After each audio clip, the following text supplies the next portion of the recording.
اعوذ باللہ من الشیطان الرجیم بسم اللہ الرحمن الرحیم ذالک الکتاب لا ریب فیہ ھدی للمتقین صدق اللہ مولانا العظیم۔ اللہ رب العزت کا شکر ہے جس کی توفیق سے ہم سب آج کی مجلس میں جمع ہوئے، اور یہ مجلس ختم الصلاۃ علی النبی صلی اللہ تعالیٰ علیہ وآلہ وسلم کی ہے، جس میں علماء بھی ہیں، طلباء بھی ہیں، معلمات بھی ہیں، طالبات بھی ہیں، کارکنان بھی ہیں، اور خواتین و حضرات میں سے کثیر تعداد میں استفادہ کرنے والے اور اکتساب علم اور اکتساب فیض کرنے والے۔ آج کی گفتگو کا موضوع ہمارا تقویٰ ہوگا۔ اب تقویٰ ایک ایسا موضوع ہے جس پر بہت سے خطابات اور بہت سے دروس میں نے دیے ہیں، جس کا مواد آپ کو دستیاب ہے، اویلیبل ہے۔ پھر اس موضوع کی بہت سی جہات ہیں۔ یہ ملٹی ڈائمینشنل سبجیکٹ ہے، اس کو کئی ڈائریکشنز اور کئی ڈائمینشن سے اس کو بیان کیا جا سکتا ہے، اور اس کی ہر جہت دوسری سے بڑھ کر اپنے اندر ایک اہمیت، فضیلت اور قدر و منزلت رکھتی ہے۔ سو ایک نشست میں صاف ظاہر ہے ساری جہات کا احاطہ ممکن نہیں ہے۔ تو آج کے محدود وقت میں چند پہلو جو تقویٰ کے حوالے سے بیان کیے جا سکتے ہیں، وقت کی اجازت، وقت کی جو وسعت ہے یا وقت کا دامن ہے، اس کی جس قدر اجازت ہے اس کے تحت سمجھانے کی کوشش کرتا ہوں۔ اور میں نے آج تقویٰ کے موضوع کے ضمن میں جو چند نکات بیان کرنے کا ارادہ کیا ہے اللہ رب العزت کے امر اور توفیق سے، اس کے لیے میں نے سورہ بقرہ کی یہ پہلی 2-3 آیات کی تلاوت کی۔ حروف مقطعات کے بعد اعوذ باللہ من الشیطان الرجیم، الف لام میم، ان حروف مقطعات کے بعد اب آیات محکمات کا بیان شروع ہوتا ہے۔ تو سب سے پہلا بیان جو قرآن مجید میں آیا ہے، اور یہ وہ مقام ہے جہاں سب سے پہلی بار قرآن مجید میں تقویٰ کا ذکر آیا ہے۔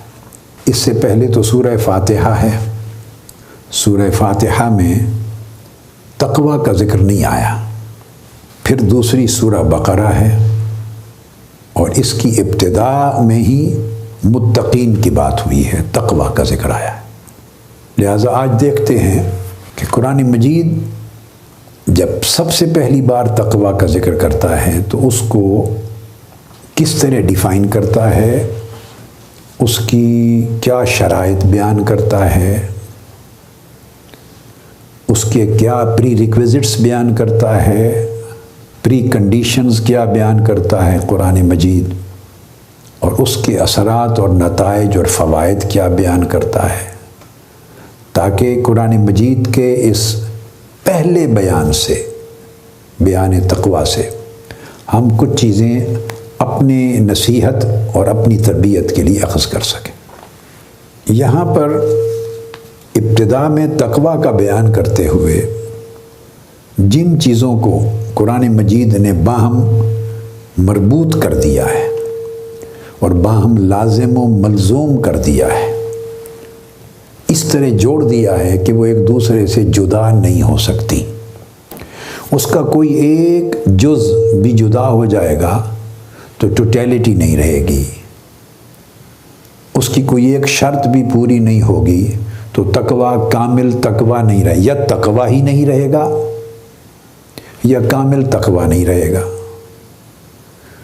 تو جب وہ تقویٰ ہی نہیں رہے گا تو اس پر جو اللہ رب العزت کے وعدے اور جو اجر بیان کیے گئے ہیں پھر ان کے پورا ہونے کی صورت نہیں رہے گی، وہ مرتفع ہو جائیں گی۔ جب شرط ہی پوری نہیں ہوگی تو صلہ کیا ملے گا؟ لہٰذا تقویٰ کو سمجھنا ضروری ہے، اور ہم نے اپنی زندگیوں میں تقویٰ اور اس جیسی بہت ساری اور ایمانی حقیقتیں، بہت سارے ایمانی حقائق ہیں اور ایمانی ضروریات ہیں اور ایمانی واجبات ہیں، ان کو اپنی زندگیوں میں ہم نے عملاً نظر انداز کر دیا ہوا۔ ہم نے اور طرح کی ترجیحات بنا لی ہیں۔ جو ترجیحات ہم نے بنا لی ہوئی ہیں ان میں اچھی بھی ہیں، کچھ ضروری بھی ہیں، اچھی اور ضروری بھی ہیں، کچھ غیر ضروری بھی ہیں، کچھ ناروا اور ناپسندیدہ اور ناجائز بھی ہیں، مگر ہم نے اپنی پوری زندگی میں ترجیحات کے اندر ایک خلط ملط کر رکھا ہے، ایک ایسا اختلاط کر دیا ہے، ایک ایسا مکسچر کر دیا ہے ہم نے کہ کسی چیز کی بھی خالصیت نہیں رہی ہماری زندگی میں، ہماری تھاٹ میں، ہمارے عقیدہ میں، ہماری اعتقادی ترجیحات میں، ہماری عملی ترجیحات میں، اور اس کا پھر نتیجہ یہ نکلتا ہے کہ وہ سارے اثرات ہماری شخصیت پر، ہماری زندگی پر پڑتے ہیں، اور تربیت اور اصلاح مفقود ہو جاتی، ختم ہو جاتی۔ ہم عمر بھر چلتے رہتے ہیں، اسٹرگل کرتے رہتے ہیں، سفر کرتے ہیں، نیکی کے کام کرتے رہتے ہیں، مگر بعض ضروری امور کو، شرائط کو پورا نہ کرنے کی وجہ سے وہ بہت سارے نیک کام سراب کی طرح، جیسے سراب دور سخت گرمیوں کے موسم میں آپ کو سڑک پر یا میدان پر پانی نظر آتا ہے، بس وہ سراب کے مانند ہو جاتے ہیں، پانی نظر آتا ہے مگر پانی ہوتا نہیں ہے، یعنی اڑ جاتے ہیں، وہ گیلا نہیں کرتے زمین کو، پانی نظر آتا ہے، بہہ رہا ہے، مگر زمین خشک ہوتی ہے چونکہ وہ پانی نہیں تھا، وہ ایک دکھلاوا ہوتا ہے، تو سیلف ڈسیپشن بن جاتا ہے، دھوکہ بن جاتا ہے۔ اس میں اہل علم بھی الا ماشاء اللہ، علم رکھنے والے بھی مبتلا ہیں اور علم نہ رکھنے والے بھی مبتلا ہیں، اس میں مقتدی بھی مبتلا ہیں اور مقتدا بھی الا ماشاء اللہ مبتلا ہے۔ مقتدا یعنی جن کی لوگ فالوئنگ کرتے ہیں، پیروی کرتے ہیں، ان میں علماء ہیں، ان میں مشائخ ہیں، ان میں اساتذہ ہیں، ان میں والدین ہیں، ان میں بزرگ ہیں، ان میں بڑے ہیں، وہ مقتدا بہم ہیں، لوگ ان کی اقتدا کرتے ہیں، پیروی کرتے ہیں، ان سے پوچھتے ہیں، سمجھتے ہیں، انہیں دیکھ کر اپنا عمل درست کرتے ہیں،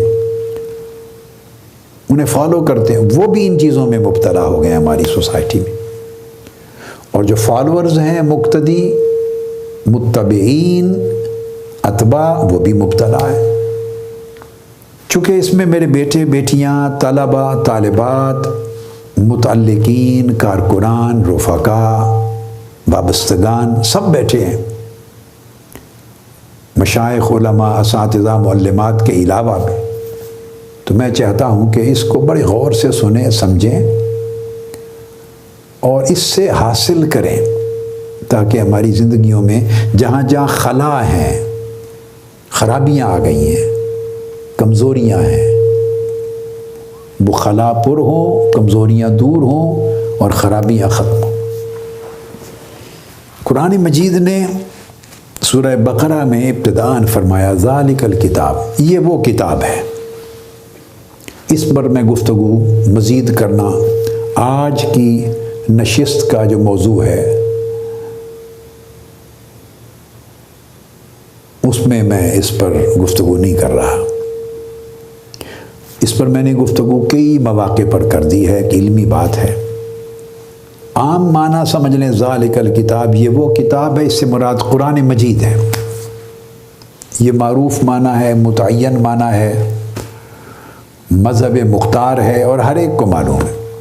تو قرآن مجید کہتا ہے، اپنے آپ کو متعارف کرواتے ہوئے اللہ رب العزت نے یہ اپنا مبارک کلام ہم تک بھیجا ہے لوگوں کہ یہ قرآن، یہ وہ مقدس اور برگزیدہ اور عظیم کتاب ہے یہ بات کہہ کر اب آگے وہ مضمون شروع ہو رہا ہے. لا ریب فیہ، اس میں کسی شک کی گنجائش نہیں ہے، اس میں کوئی شک اور شبہ نہیں ہے، اور شک اور شبہ کی جگہ ہی نہیں ہے، یہاں پر گنجائش ہی نہیں ہے. میں اس پر بھی علمی گفتگو زیادہ اور تفسیری گفتگو نہیں کرنا چاہتا، کیونکہ میرا ارتکاز تربیتی گفتگو پر ہے. سو میں اختصار سے کام لیتے ہوئے دو باتیں کہہ دیتا ہوں.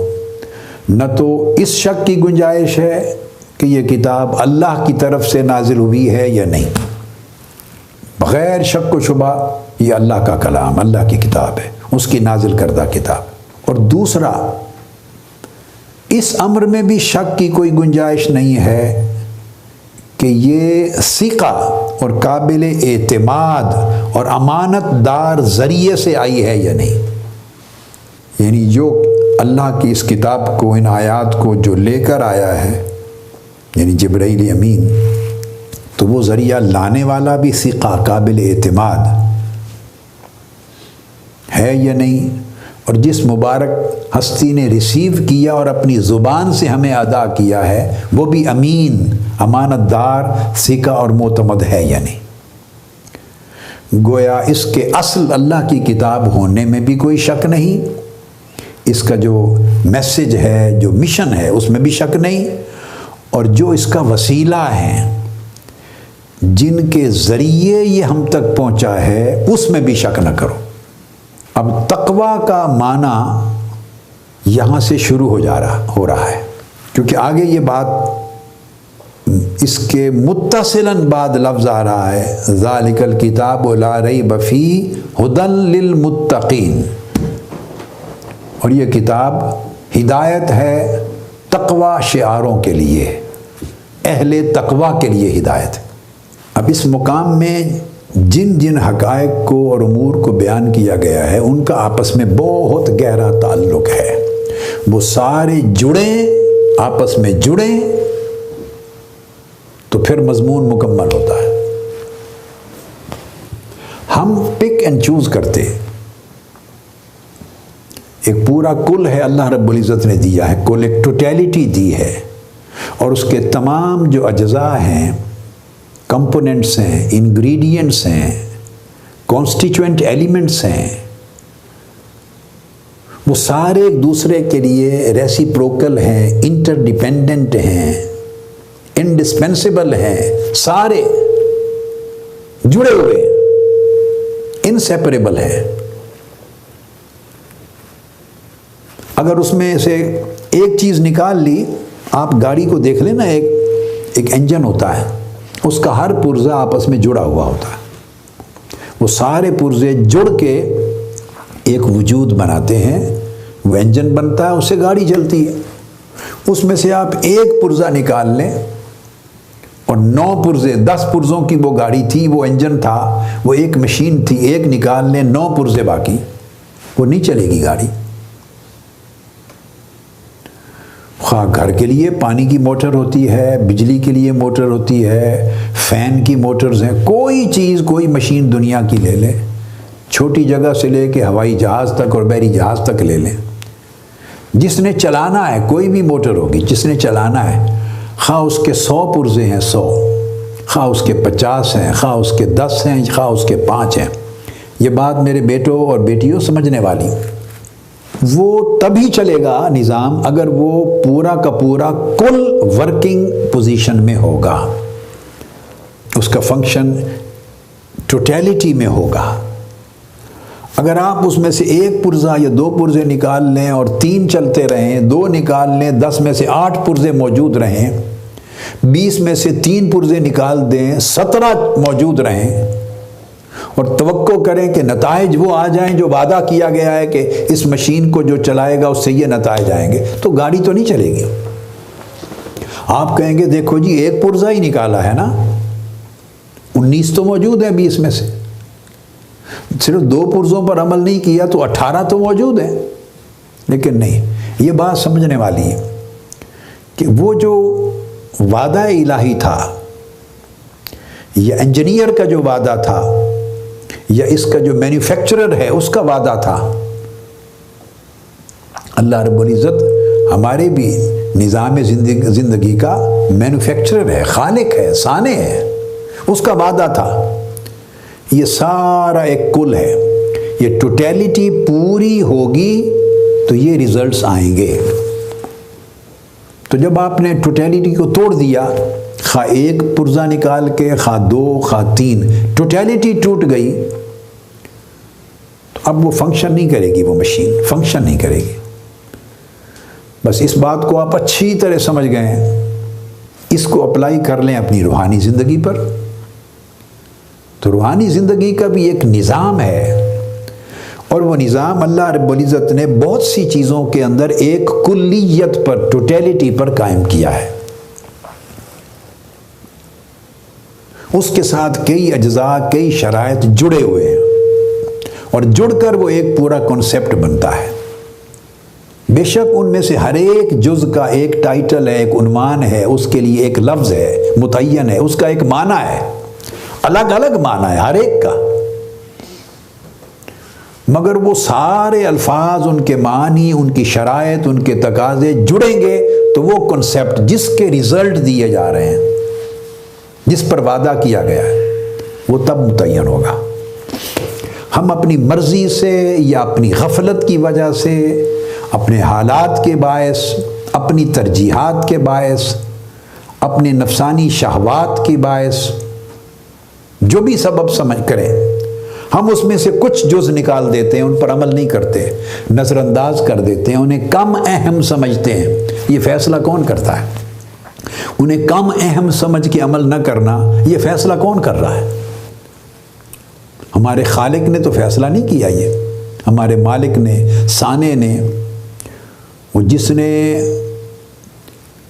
اس کو پروڈیوس کیا ہے، مینوفیکچر کیا ہے، جس نے تخلیق کی ہے اور اس کے ریزلٹ کی گارنٹی یا وارنٹی دی ہے، اس نے تو یہ نہیں ہمیں کہا یہ ضروری ہے، یہ غیر ضروری ہے، یہ نکال دو تو حرج نہیں ہوگا، یہ برقرار رہنے دو کام چل جائے گا، اس نے تو ایسی کوئی بات نہیں کی۔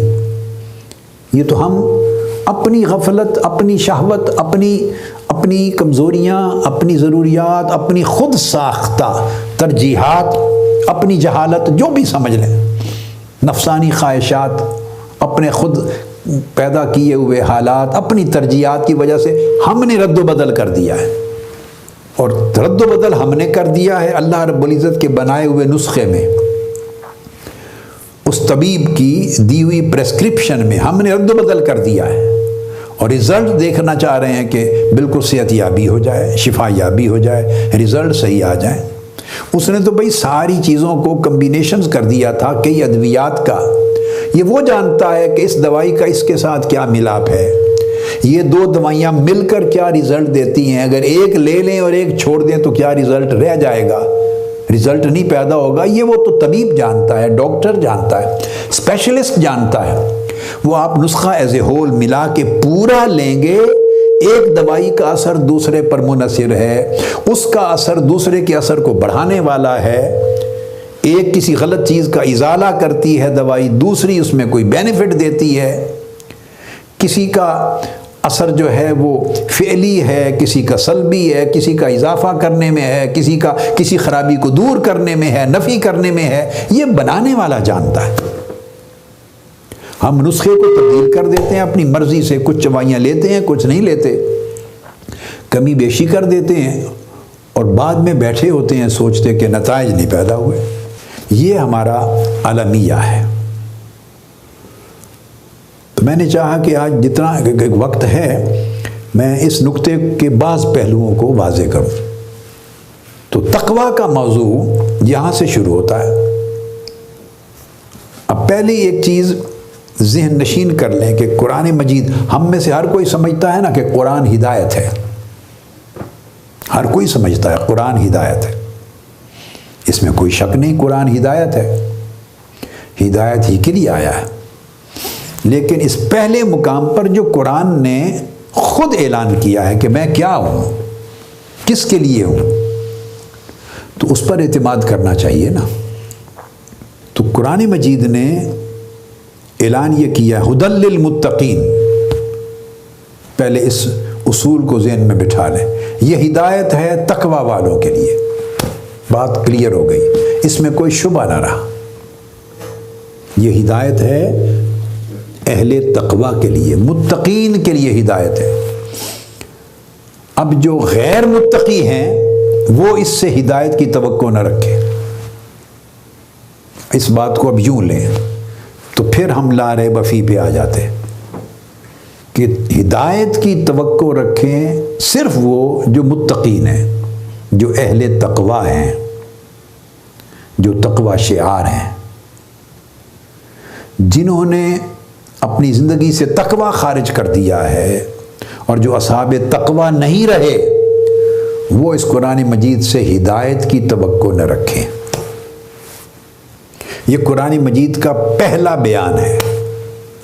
اب یہاں ایک سوال ذہنوں میں آ سکتا ہے تو میں اس کو ساتھ ہی ایڈریس کر کے پھر اپنے اصل موضوع پر آ جاؤں،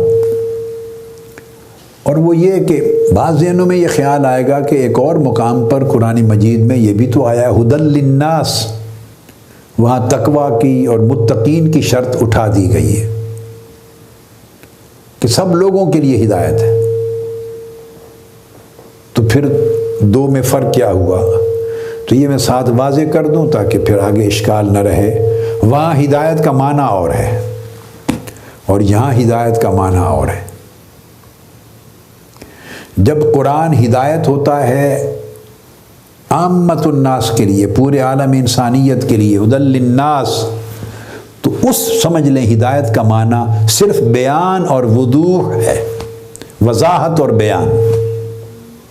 جب عالم انسانیت کے لیے، ہر متقی اور غیر متقی کے لیے، ہر پرہیزگار اور غیر پرہیزگار، ہر نیک اور بد کے لیے، حتیٰ کہ مومن اور کافر کے لیے بھی، متقی اور فاسق کے لیے بھی، مومن اور کافر کے لیے بھی، ہر ایک کے لیے جب فرمایا ہدی للناس، تو اب تو آمنو کی شرط بھی نہ رہی نا، وہاں تو مومنین کی شرط بھی نہ رہی، عالم انسانیت کے لیے ہدایت ہے۔ تو عالم انسانیت کے لیے قرآن کا ہدایت ہونا اور معنی میں ہے۔ اس کا معنی ہے کہ یہ بیان ہے، پورے عالم انسانیت کو قرآن ہر ضروری چیز کھول کھول کر بیان کر دیتا ہے، واضح کر دیتا ہے۔ جو محکمات، امور محکمات ہیں، جو شرعیات ہیں، جو ضروریات ہیں، اللہ رب العزت کے وجود پر دلالت کرنے والے، آخرت کے وجود پر دلالت کرنے والے، ذمہ داری کے وجود پہ دلالت کرنے والے، نیکی اور بدی کے فرق پہ دلالت کرنے والے، جو ضروری امور ہیں، قرآن انہیں کھول کھول کے بیان کر دیتا ہے، وضاحت کر دیتا ہے۔ اس کو وضوح اور بیان کہتے ہیں، یعنی وضاحت اور بیان۔ یہ معنی ہے ہدایت کا۔ جب قرآن مجید کا ذکر ہوتا ہے ہدی للناس کہ یہ پورے عالم انسانیت کے لیے ہدایت ہے، تو پوری انسانیت کے لیے ہدایت ہونا بمعنی وضاحت اور بیان ہے، اس میں گارنٹی نہیں ہے۔ وضاحت اور بیان کے ساتھ ایک بار کہہ دی، اب جو اس میں سے سمجھنا چاہے، اخذ کرنا چاہے وہ کر سکتا ہے، جو نہ کرنا چاہے وہ نہیں کر سکتا۔ یہ معنی ہے ہدی للناس۔ اور جب قرآن خاص کر دیتا ہے ہدی للمتقین، تو پھر ایک گارنٹی دیتا ہے۔ تو اس وقت ہدایت کا معنی رشد ہے، رہنمائی ہے، گائیڈنس۔ اس میں پھر ہدایت کا معنی دلیل ہے، اس وقت ہدایت کا معنی حجت ہے۔ جیسے حجت تمام کر دی جاتی ہے، اعلیٰ درجے کی دلیل اور برہان ہے، حجت قاطعہ ہے، دلیل ہے جو دلالت کرتی ہے اور راہ دکھاتی ہے، اس کو رشد کہتے ہیں جو رہنمائی کرتی ہے۔ تو قرآن مجید رہنمائی کرنے والا بن جاتا ہے متقین کے لیے، اور وضاحت کے ساتھ بیان کرنے والا ہے پورے عالم انسانیت کے لیے۔ تو اس میں کسی چیز کی گارنٹی نہیں ہے سوائے قرآن مجید کے اپنی ایک شان بیان کی گئی ہے کہ قرآن مجید کا ٹیکسٹ، اس کی آیات، اس کے مضامین اٹ سیلف تبیان لکل شیء، ہر چیز کو کھول کر بیان کرنے والے ہیں۔ قرآن جو بات کرتا ہے واضح کر کے بیان کر دیتا ہے، اس میں کوئی شک و شبہ نہیں رہنے دیتا۔ لا ریب فیہ کے معنی کا اس طرز پہ بھی اطلاق ہوتا ہے۔ تو عالم انسانیت کے لیے قرآن کا ہدایت ہونا بئی معنی ہے، اس میں گارنٹی کسی کے لیے نہیں۔ اس لیے تو فرمایا فَيُضِلُّ بِهِ كَثِيرًا وَيَهْدِي بِهِ كَثِيرًا۔ اسی قرآن کی مثالوں کو پڑھ کر اور سن کر کئی لوگ گمراہ ہو رہے ہیں اور اسی سے کئی لوگ ہدایت پا رہے ہیں۔ اب یہ جو قرآن پڑھنے والے اور سننے والے ہیں، ان کی طبیعت پر، ان کی صلاحیت پر، ان کی استعداد پر، ان کے اندر کتنی قبولیت ہے، کتنی درستگی ہے، کتنا ٹیڑھا پن ہے، کتنا اندھیرا اور ظلمت ہے، کتنی روشنی ہے، یہ ان کی طبیعت اور مزاج کے اندر جو صلاحیت ہے اس پر ڈیپینڈ کرتا ہے کہ وہ اس کی باتوں کو اپنی من کی کجی اور ٹیڑھے پن کی وجہ سے گمراہ ہوتے ہیں، اس کی غلط اپلیکیشن کر کے، غلط مفہوم اخذ کر کے، یا اپنے من کے اندر جو اصلاح، نیکی، نور، بھلائی اور اچھائی کی خوبیاں ہیں اس کی وجہ سے وہ اس میں ہدایت پاتے ہیں۔ یہ ان لوگوں پہ چھوڑ دیتا ہے قرآن۔ یہ ہدی للناس کا معنی ہے، وہ سامع پر، قاری پر، پڑھنے والے پر، سمجھنے والے، سننے والے پر چھوڑ دیتا ہے۔ جیسے بارش ہے، ان کے لیے بارش کی مانند ہے قرآن۔ جیسے بارش زمین پر گرتی ہے تو ڈیپینڈ کرتا ہے کہ اب وہ زمین کیسی ہے۔ اچھی زمین ہے، اس میں بیج ہیں، اس میں خوبیاں ہیں تو سبزہ اگ پڑے گا۔ گندی زمین ہے تو اس میں تعفن اور بدبو نکل آئے گی۔ چٹیل زمین ہے تو بس بارش ایسے نیچے گرتی چلی جائے گی، کچھ بھی نہیں ہوگا۔ تو ڈیپینڈ کرتا ہے کہ دل کی زمین کیسی ہے، دل و دماغ کی، نفس کی طبیعت زمین کیسی ہے۔ تو ان کے لیے ہدی للناس، ان کے اوپر ڈیپینڈ کرتا ہے کہ وہ قرآن سے کیا لے سکتے ہیں، کیا نہیں لے سکتے، ان کے حال پہ چھوڑ دیتا ہے۔ تو اس میں قرآن اپنا ایک کریکٹر بیان کرتا ہے، اپنی یہ خوبی بیان کرتا ہے کہ میرا مرتبہ، میری شان یہ ہے کہ میں ایسا بیان ہوں۔ قرآن کہتا ہے کہ میرے بیان میں کوئی شک و شبہ کی گنجائش نہیں۔ اگر کوئی پیدا کرتا ہے تو یہ اس کی اپنی کجی ہے، فہم کا ٹیڑھا پن ہے۔ یہ ہدی للناس کا معنی ہے بیان، وضاحت، تبیین، تبیان۔ اور جب فرماتا ہے ہدی للمتقین، تو ریسیو کرنے والے اگر متقی ہو جائیں تو قرآن کا معنی ہدایت بدل جاتا ہے۔ اگر ریسیپینٹس، ریسیورز اگر متقی ہو جائیں، متقی ہوں، اہل تقوی ہوں، تو قرآن مجید کا جو معنی ہدایت ہے یا مرتبہ ہدایت ہے وہ اور ہو جاتا ہے۔ وہ پھر اس کا معنی بن جاتا ہے صرف وضاحت اور بیان نہیں، وہ تو ہے ہی وضاحت اور بیان تو ہر ایک کے لیے تھا، مگر قرآن مجید اب متقین کے لیے اپنی ہدایت کا اعلیٰ درجہ دے دیتا ہے، وہ حجت بن جاتا ہے، ان کو رہنمائی دینے والا بن جاتا ہے، قوی برہان اور دلائل مہیا، دلیل مہیا کر دیتا ہے، رشد، روشنی دے دیتا ہے، صحیح راستے پہ چلا دیتا ہے، منزل مقصود تک پہنچا دیتا ہے۔ اس کو اراۃ الطریق بھی کہتے ہیں، راستہ دکھا دیتا ہے، ایصال الی المطلوب بھی کہتے ہیں، منزل مقصود تک پہنچا دیتا ہے۔ تو متقین ہوں اگر قرآن مجید کو سننے لینے والے، تو قرآن مجید انہیں پھر آگے بڑھ کے راستہ دکھاتا بھی ہے، راستے پر چلاتا بھی ہے اور منزل پر پہنچاتا بھی ہے، رشد کے معنی میں۔ ہم نہیں چاہیں گے کہ ہدی للناس کے معنی پہ ہم رک جائیں، ہمیں روک دیا جائے، ہمارے لیے قرآن صرف بیان اور وضاحت رہ جائے اور ہمارے حال پہ چھوڑ دیا جائے، ہم نہیں چاہیں گے۔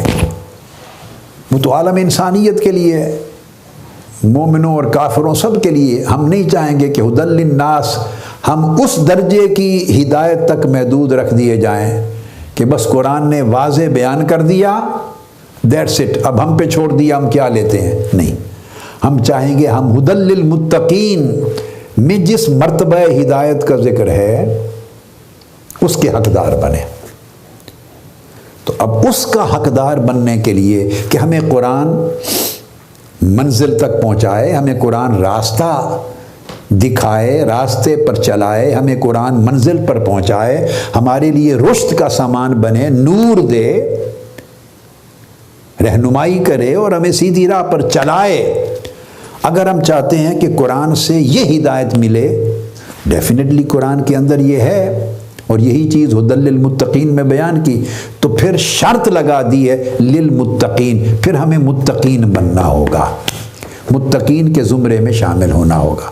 اب ڈیپینڈ کرتا ہے، اگر ہم صرف الناس میں رہتے ہیں تو ان کے لیے قرآن ہدن ہے، ہدن للناس، پھر اس کا مرتبہ ہوگا کہ قرآن نے بیان کر دیا، آپ کی مرضی جو لینا ہے لے لیں، جتنی آپ کی سمجھ، جیسی آپ کی طبیعت، جیسا آپ کا مزاج، جیسے آپ کا من ہے، سیدھا ہے، ٹیڑھا ہے، اس میں ظلمت اندھیرا ہے، روشنی ہے، اس کے مطابق مل جائے گا۔ اگر ہم چاہیں کہ نہیں، جو کچھ الناس کے لیے ہے اس سے نکل کے وہ کچھ ملے جو المتقین کے لیے ہے، تو قرآن اس کے لیے بھی گارنٹی کرتا ہے، ہاں اگر تم المتقین بن جاؤ تو پھر میری ہدایت تمہیں رشد و رہنمائی اور منزل کی طرف لے جانے اور پہنچانے کا فریضہ ادا کرتی ہے۔ لا محالہ ہم اس ہدایت کے طلبگار ہیں کہ نہیں؟ بتائیے، ہاتھ کھڑا کریں۔ کون سی ہدایت کے طلبگار ہیں؟ جو ہدی للناس ہے، وہ ہاتھ کھڑا کریں نا۔ جو ہدی للناس والی ہدایت صرف چاہتے ہیں، اس پر اکتفا کرنا چاہتے ہیں، نہیں تو سب نے ہاتھ نیچے کر دیے۔ تو جو ہدایت قرآن مجید نے کہی دوسری، ہدی للمتقین، اس کے طلبگار ہیں، ہاتھ کھڑا کریں، اونچا کریں نا، پتہ چلے، ہاتھ اونچا کریں۔ تو لا محالہ ہدی للمتقین اس مرتبہ ہدایت کے اور اس قسم ہدایت کے طلبگار ہیں، اور یقیناً ہونا بھی چاہیے، کیونکہ قرآن مجید کی اپنی پریفرنس بھی یہ ہے کہ سب سے پہلے اپنا تعارف کراتے ہوئے قرآن میں فرسٹ ٹائم جب اپنے آپ کو ہدایت کہا ہے تو اس نے ہدی للناس نہیں کہا، آپ دیکھیے، اس نے ہدی للمتقین کہا ہے۔ حالانکہ عام طریقہ یہ ہے کہ پہلے عام کے لیے جو حکم ہوتا ہے وہ آتا ہے، اور بعد میں خاص حکم آتا ہے، عام کے بعد خاص آتا ہے، پہلے مطلق آتا ہے، بعد میں مقید آتا ہے۔ طریقہ یہ ہوتا ہے، پہلے ایک حکم آ جاتا ہے، بعد میں اس میں استثناء کسی کے لیے کر دیا جاتا ہے۔ تو عام کے بعد خاص آنا تھا، مگر یہاں خاص پہلے آ گیا، عام بعد میں۔ اس کا مطلب کیا ہے؟ اس کا مطلب یہ ہے کہ قرآن نے اپنی پریفرنس بھی دے دی ہے کہ میری پہلی پریفرنس یہ ہے کہ میں وہ ہدایت دوں جس سے لوگ رہنمائی پائیں، صحیح راستے پر چلیں، منزل پر پہنچیں، اور وہ ہدی للمتقین ہے، مجھ سے یہ ہدایت لو۔ پھر بعد میں جا کر جب ہدی للناس کہا تو کہا کہ متقین تو جو ہدایت میں دینا چاہتا ہوں لے لیں گے، لیکن باقی لوگ محروم نہ رہ جائیں، ان کے لیے بھی میری ایک بڑی کلیئر میری سٹیٹمنٹ ہے، اور وہ بڑی وضاحت پر ایکسپلیسٹ ہے، بڑا کلیئر کٹ اس کے اندر ایکسپریسو ہے، ایکسپلیسٹ ہے، سیلف ایویڈنٹ ہے، کلیئر ہے، ان ایمبیگوس ہے، وہ معنی ہے ہدی للناس۔ اب لوگوں پہ ڈیپینڈ کرتا ہے، لے لیں۔ تو قرآن کی اپنی ترجیح یہ ہے، اسی وجہ سے ہدی للمتقین کو پہلے بیان کیا۔ اب یہ ہدایت جو منزل تک پہنچائے اور صحیح راہ چلائے اور منزل تک پہنچائے، اس کے لیے شرائط ہیں، یہ ایک پیکج ہے، ایک ٹوٹیلٹی ہے۔ جیسا میں نے پہلے مثال شروع میں دے دی بڑی تفصیل سے کہ ایک مشین میں سے کچھ پرزے نکال لیں گے، 20 پرزوں پر وہ انہوں نے اس کو بنایا ہوا، جوڑا ہوا تھا، اس کو اسمبلنگ کی ہوئی تھی، اسمبلڈ تھا، اس میں سے آپ 2 پرزے نکال لیں، 18 برقرار رہیں تو مشین کام نہیں کرے گی۔ تو پک اینڈ چوز کر کے جو پریسکرائبڈ ریزلٹس ہیں وہ نہیں آ سکتے۔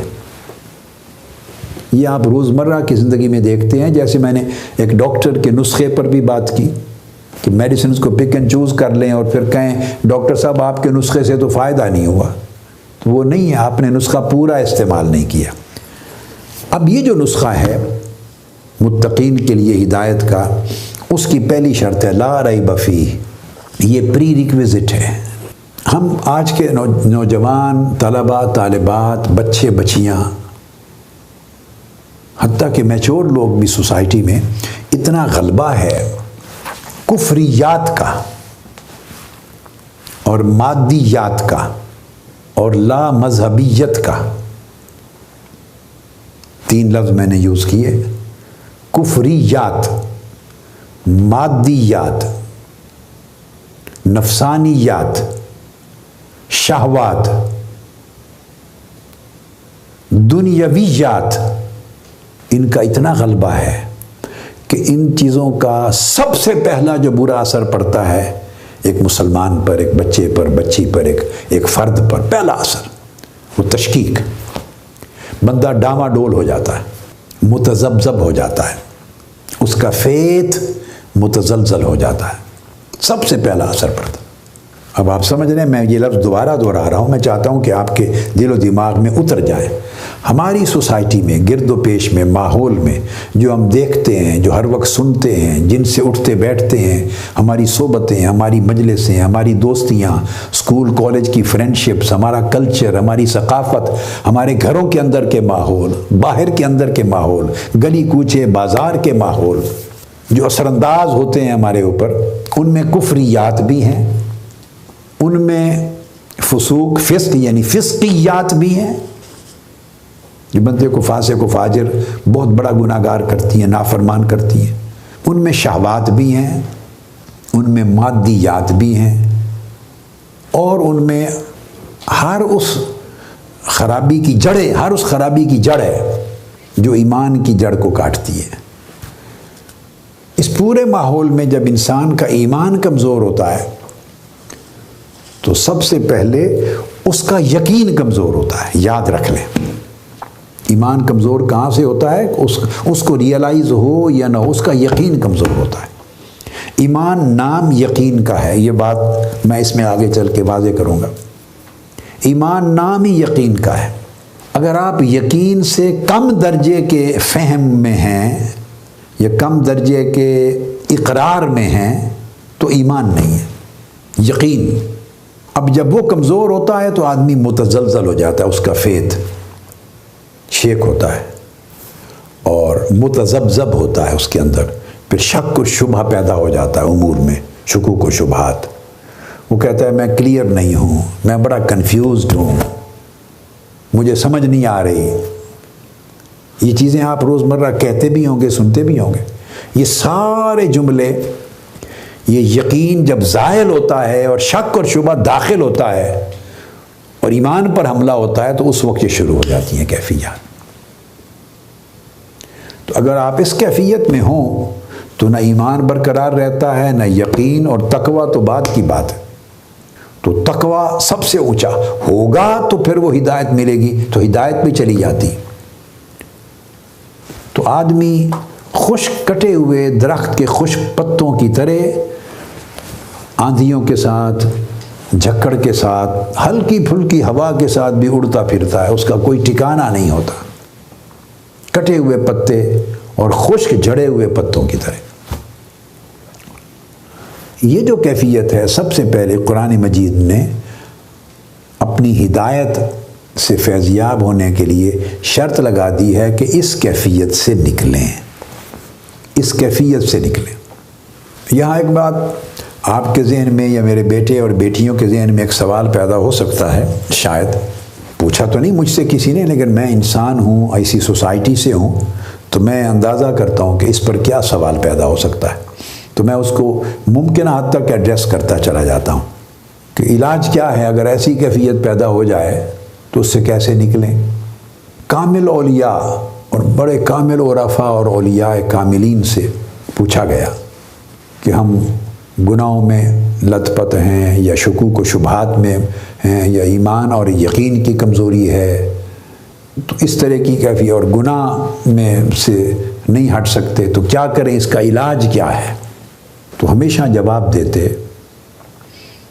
کہ بری صحبت اور سنگت کو ختم کر دو، جہاں سے گناہ کی سوچ جنم لیتی ہے اس کو بند کر دو، بری صحبت اور سنگت کو ختم کر دو۔ یہ میں نصیحت کر رہا ہوں، بری صحبت اور سنگت کو ختم کر دو۔ گھر میں جیسے ہول کھل جاتا ہے، کوئی گٹر کا کھل جائے تو گٹر کا گندا پانی چل رہا ہے نیچے سے، اور بالکل آپ کا گھر محفوظ ہے، بند ہے، تو آپ کو نہ کوئی بدبو آئے گی نہ کوئی. گٹر تو ہر جگہ ہی چل رہے ہیں، گلی کوچے میں چل رہے ہوتے ہیں نا، ہر گھر کے نیچے سے سیوریج سسٹم ہے، ہر جگہ چل رہے ہیں. آپ کو بڑی آسانی سے سمجھ آ جائے گی یہ بات. سیوریج سسٹم کی وجہ سے آپ یہ نہ سمجھیں بھائی نظر نہیں آ رہے تو گٹر نہیں ہے، بھئی گٹر بھی ہیں اور نیچے نالے بھی ہیں، چل رہے ہیں سارے. ہوتا کیا ہے، کسی جگہ سے اس کا ڈھکنا اٹھ جاتا ہے. جب ڈھکنا اٹھ جائے تو دونوں امکانات ہو سکتے ہیں. وہ پانی بہہ کے بھی آپ کے گھر میں آ سکتا ہے اگر دباؤ بڑھے، اور بہہ کے نہ آئے تو بدبو تو آئے گی ہی آئے گی. اب یہ جو اولیاء کی نصیحت ہے اس کو بڑا آسان کر دیتا ہوں سمجھنا. انہوں نے کہا برے جہاں سے گناہ جنم لیتے ہیں ان گناہوں کی صحبت میں بیٹھنا چھوڑ دو، ان گناہوں کی سنگت کو چھوڑ دو. اب اس کو سمجھانا چاہتا ہوں. گٹر سے تو ڈھکنا کھل گیا، اگر پانی آ گیا تو سارا گند ہو گیا. اگر پانی گندگی کا بہہ کے نہیں بھی آیا تو اس کی بدبو سے سارا گھر بھر گیا. اب ہماری حالت کیا ہے، ان گھر والوں کی حالت ہے، ان گھر والوں کی جو گٹر تو بند نہیں کر رہے اور بھاگتے پھرتے ہیں، دوڑتے پھرتے ہیں کہ یہ بدبو ختم کروا دیں، ہماری بدبو ختم کروا دیں. کوئی کہتا ہے کسی پیر کے پاس بھی کوئی تعویذ دے دیں کہ بدبو ختم ہو جائے. کوئی کہتا ہے دم کر دیں کہ بدبو ختم ہو جائے، ہمارے گھر میں بدبو بہت آ گئی ہے. کوئی کہتا ہے دعا فرما دیں بدبو ختم ہو جائے، ہمارے گھر میں بدبو بہت آ رہی. بھئی گٹر آپ بند نہیں کر رہے، بدبو کہاں سے؟ تعویذوں سے بند ہوگی، دعاؤں سے بند ہوگی، دم سے بند ہوگی. ہم اس حال میں چلے گئے. ان سے تو وہ بہتر ہیں جو تعویذوں اور دعاؤں اور دموں کو مانتے ہی نہیں. وہ کم سے کم سیدھا گٹر ہی بند کرنے کا تو سوچتے ہیں نا. اب تو عالم یہ ہو گیا ہے جو مانتے ہی نہیں ان چیزوں کو. یہ ہمارا ماننا اس نے تباہی پھیر کے رکھ دی ہے، یعنی اس کا غلط استعمال ہو رہا ہے، ناجائز. گٹر بند نہیں کرنا اور بھاگ دوڑ کر رہے، بھاگ دوڑ کر رہے. آپ چاہیں اس میں محفل میلاد کروا لیں، گھر میں اس نیت سے دعا کریں کہ باری تعالیٰ اس میلاد پاک کی برکت سے ہمارے گھر سے بدبو ختم کر دے. آپ 11ویں شریف کروا لیں، آپ قرآن مجید کے 10 ختم کر لیں، آپ 1.25 لاکھ آیت کریمہ پڑھا لیں، جو چاہیں کرتے پھریں اور کہیں جی بدبو بند ہو جائے. بھئی بدبو کہاں سے بند ہو؟ آپ غیر فطری طریقے پر چل رہے ہیں.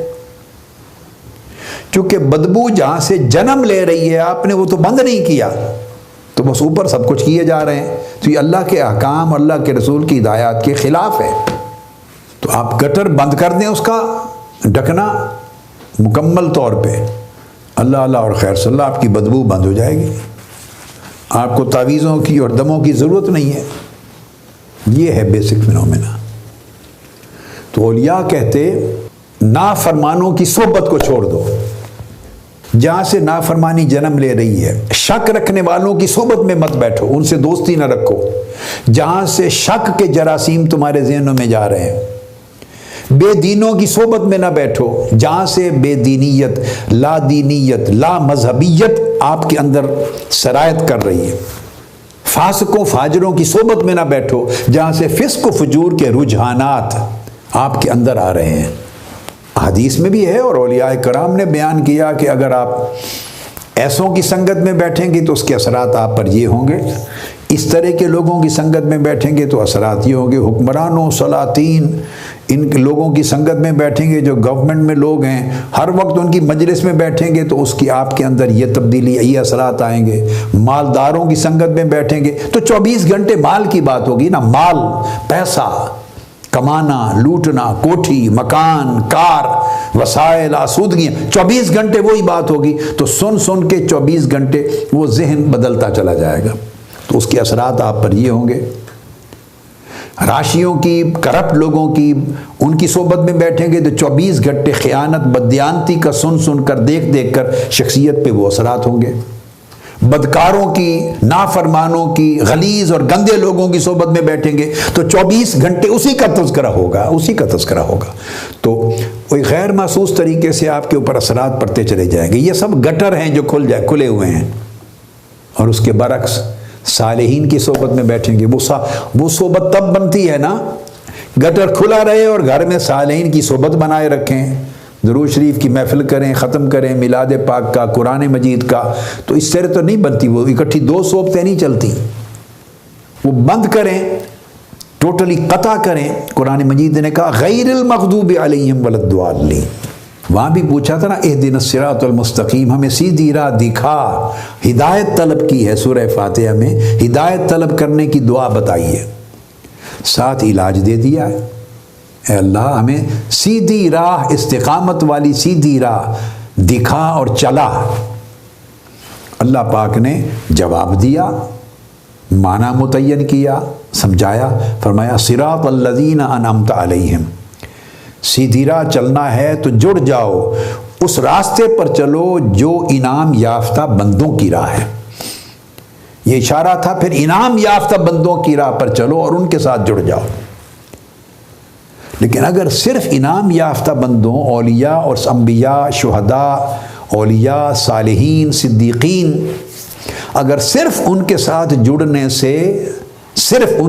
جڑنے سے ہدایت مل جاتی تو اگلا حصہ سورہ فاتحہ کی اس آیت کریمہ کا نازل نہ ہوتا.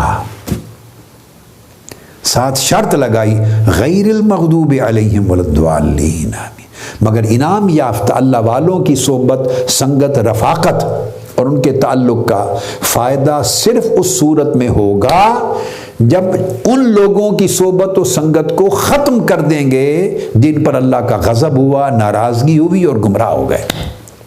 یہ دو چیزیں جب ملیں گی، جوائن کریں گی، تب جا کے ٹوٹیلٹی، وہ کلیت جس کا ذکر کر رہا تھا، وہ بنے گی اور اس کے نتیجے میں ہدایت ملے گی. ہم پک اینڈ چوز کرتے ہیں، ایک کام کرتے ہیں ایک چھوڑ دیتے ہیں، کچھ کرتے ہیں کچھ چھوڑ دیتے ہیں، اس سے رزلٹ نہیں آتے. تو اللہ رب العزت نے بھی واضح سورہ فاتحہ میں پہلا پیغام ہی یہ دے دیا کہ انعام یافتہ بندوں کی صحبت و سنگت سے اگر ہدایت لینا مقصود ہے تو گمراہ ہوں اور اللہ کی ناراضگی کے جو حقدار ٹھہرائے گئے ان کی صحبت و سنگت کو چھوڑنا ہوگا. اس لیے فرمایا تو صالحین کی، فقراء کی سنگت میں بیٹھیں گے تو یہ اثرات ہوں گے، طبیعت میں رحمت آئے گی، نرمی آئے گی، ترس آئے گا. اور اگر آپ اولیاء صالحین کی سنگت میں بیٹھیں گے تو پھر عبادت کی رغبت پیدا ہوگی، آخرت کا دھیان پیدا ہوگا. جیسی صحبت و سنگت ویسے اثرات، اور جیسے اثرات ویسے آگے طبیعت کی تشکیل. یہ ہے بنیادی فینومینا. تو میں یہ سمجھا رہا تھا کہ قرآن مجید نے ہدایت جس کو رشد کہا اس کو مشروط کر دیا، اس کو کنڈیشن اور کوالیفائی کر دیا اس شرط کے فلفل ہونے سے کہ پہلے شک و شبہ کو ختم کرنا ہوگا. اور شک نہ قرآن اور سنہ جو اصل وحی ہے اللہ کا امر، نہ اس میں شک ہو اور نہ لانے اور دینے والوں میں شک ہو. یہاں دو چیزیں ہیں. اب آپ ایک مشن کے کارکن ہیں تو اس کو کہتے ہیں اسٹیٹمنٹ آف دا مشن. نہ اسٹیٹمنٹ میں شک ہو، مشن کی اسٹیٹمنٹ کیا ہے، نہ اس میں شک ہو، اور نہ اس کے جو کیریئر آپ کو پہنچانے والے، نہ ان میں شک ہو. دونوں میں جس جگہ شک آ گیا آپ پرعزم، پر یقین اور ثابت قدم کارکن نہیں بن سکتے. جیسے ایمان کے باب میں جہاں شک آ گیا قرآن کے قرآن ہونے میں، اللہ کے پیغام کے حق ہونے میں، یا اس پیغام الہی کو لانے والے کی صداقت میں، یا اسے ہم تک پہنچانے والے رسول کی صداقت میں، دو مرتبے ہیں. دونوں میں جس جگہ شک آ گیا آپ مومن نہیں بن سکتے، متقی تو دور کی بات ہے. اسی طرح کارکن تو جو سٹیٹمنٹ آف دا مشن ہے نہ اس میں شک ہو کہ وہ سچا ہے، اور نہ جس چینل سے آپ نے لیا ہے اس چینل کی صداقت اور ثقافت پہ شک ہو. جہاں شک آئے گا آپ کے کام کے لیے جو یقین مطلوب تھا، جس نے آپ کو اطمینان دینا تھا، ثابت قدمی اور پختگی دینی تھی، جس نے آپ کے اندر ایک عزم اور ہمت پیدا کرنی تھی، جس نے آپ کو ایک لگن دینی تھی کام کرنے کے لیے، دیوانہ وار نتائج پیدا کرنے کے لیے، وہ ساری چیز شک و شبہ میں ڈاما ڈول ہو جائے گی. ڈاما ڈول ہوئے تو ایمان بھی گیا، یقین بھی گیا، تقویٰ بھی گیا، ہدایت بھی گئی. اس لیے قرآن مجید نے تقویٰ کے مضمون کا مدار لا ریب فیہ پہ رکھا ہے. سب سے پہلے تو شک کی، ہر قسم کے شک اور ریب کی جڑ کاٹنی چاہیے، شک اور ریب کی جڑ کاٹنی چاہیے۔ اب چونکہ طلبہ اور طالبات ہیں، میرے جوان بیٹے بیٹیاں ہیں، اس سوسائٹی میں رہتے ہیں، آپ پوچھ سکتے ہیں کہ ہماری صحبت اور سنگت تو ایسے برے لوگوں کی نہیں ہے۔ ہاں یہ بھی سمجھا دوں، صحبت کا معنی آج کی دنیا میں بڑا وسیع ہو گیا ہے۔ پہلے وقتوں میں صرف فزیکل صحبت ہوتی تھی، اب یہ ٹیکنالوجی کا دور ہے۔ اگر آپ برے پروگرام دیکھتی ہیں بیٹھ کر اور دیکھتے ہیں برے پروگرام، وہ صحبت ہے۔ ہر وہ چیز جو آپ کے ذہن پر، آپ کی طبیعت پر، آپ کے فہم پر، آپ کے مزاج پر، آپ کی شخصیت پر اثرات ڈال رہی ہو غیر محسوس طریقے سے، وہ صحبت ہے۔ صحبت کا معنی یہ ہے۔ تو وہ خواہ وہ صحبت حسی ہو، خواہ وہ صحبت وجودی ہو وجود کی یا حسی ہو، خواہ وہ صحبت نظری ہو دیکھنے کی، خواہ وہ صحبت سماعی ہو سننے کی، خواہ وہ صحبت ذہنی اور فکری ہو سوچنے کی۔ کسی کے ساتھ آن لائن بات ہو رہی ہے، ٹیکسٹ میسیجز پر ہو رہا ہے، بلاگز میں، گفتگو میں، کسی کے ساتھ آپ کانٹیکٹ میں ہیں، تو کسی کتاب کو پڑھ رہے ہیں، ایک ایسے شخص کی جو ملحد ہے، جو بے دین ہے، جو خود تشکیک میں مبتلا ہے، جس کے پاس خود یقین اور ثبات نہیں ہے، جو خود کنفیوزڈ ہے، تو اوت پٹانگ مارے گا نا، لغویات کہے گا۔ تو اس کی کتاب پڑھ رہے ہیں تو یہ صحبت ہے۔ آپ کتاب کے ذریعے صاحب کتاب کی صحبت میں ہوتے ہیں کہ اس کا فکر آپ پر اثر انداز ہو رہا ہے، یہ بھی صحبت ہے۔ ٹی وی سب سے بڑی صحبت ہے۔ اب آپ ٹی وی کے ذریعے ہی مجھے سن رہے ہیں نا، تو آپ اس وقت میری صحبت میں بیٹھے، مجھے دیکھ بھی رہے ہیں، مجھے سن بھی رہے ہیں، میری بات کو ریسیو بھی کر رہے ہیں، اس کے اثرات بھی لے رہے ہیں، یہ صحبت ہے۔ تو بیٹے صحبت کبھی حسی ہوتی ہے، کبھی معنوی ہوتی ہے۔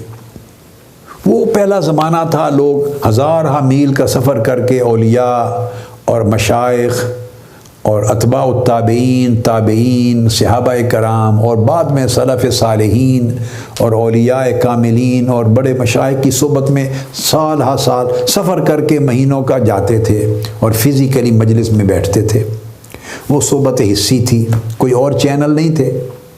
اب آپ خود کہتے ہیں یہ پوری ورلڈ گلوبل ویلیج بن گیا ہے، تو گلوبل ویلیج بن جانے کے بعد اب وہ جو صحبت ہے وہ صحبت معنوی ہو گئی ہے، اس میں حسی کے ساتھ نظری بھی ہے، جب دیکھتے ہیں وہ بھی صحبت بن گئی۔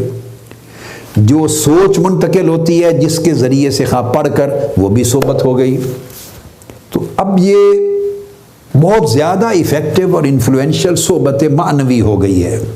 صحبت نظری، صحبت فکری، صحبت سماعی، چیزوں کو دیکھ کر، چیزوں کو سن کر، چیزوں کو سمجھ کر، یہ صحبتیں زیادہ پاورفل ہو گئی ہیں۔ فزیکل صحبت جو ہے وہ تو اپنی جگہ ہے ہی۔ اگر دو سہیلیاں آپس میں دوست ہیں اور ایک سہیلی جو ہے وہ دین میں تشکیک رکھتی ہے، نافرمانی اس کے اندر رجحان ہے، دین کی غیرت اور حمیت اس کے اندر نہیں ہے، دینی حدود اور اقدار کی پاسداری نہیں ہے، اور زبان اچھی نہیں ہے، دو دوست لڑکے آپس میں ہیں، زبان گندی ہے، گالی گلوچ کرتے ہیں، لغویات بولتے ہیں، کلام پاکیزہ نہیں ہے، اخلاق پاکیزہ نہیں، کردار پاکیزہ نہیں ہے، تو یہ بھی وہ اثرات ڈالیں گے آپ پر۔ تو یہی چیزیں صحبت حسی میں بھی ہیں، یہی صحبت معنوی، صحبت فکری، صحبت نظری، صحبت سماعی، ہر طرف یہ چار قسمیں میں نے صحبت کی بیان کر دی۔ پہلے حسی اور معنوی دو قسمیں، اور معنوی کو پھر اگر ہٹا دیں تو ڈائریکٹ اس کی تین قسموں پہ آ جائیں تو صحبت حسی، صحبت نظری، صحبت سماعی، صحبت فکری، اور پانچویں قسم صحبت روحانی۔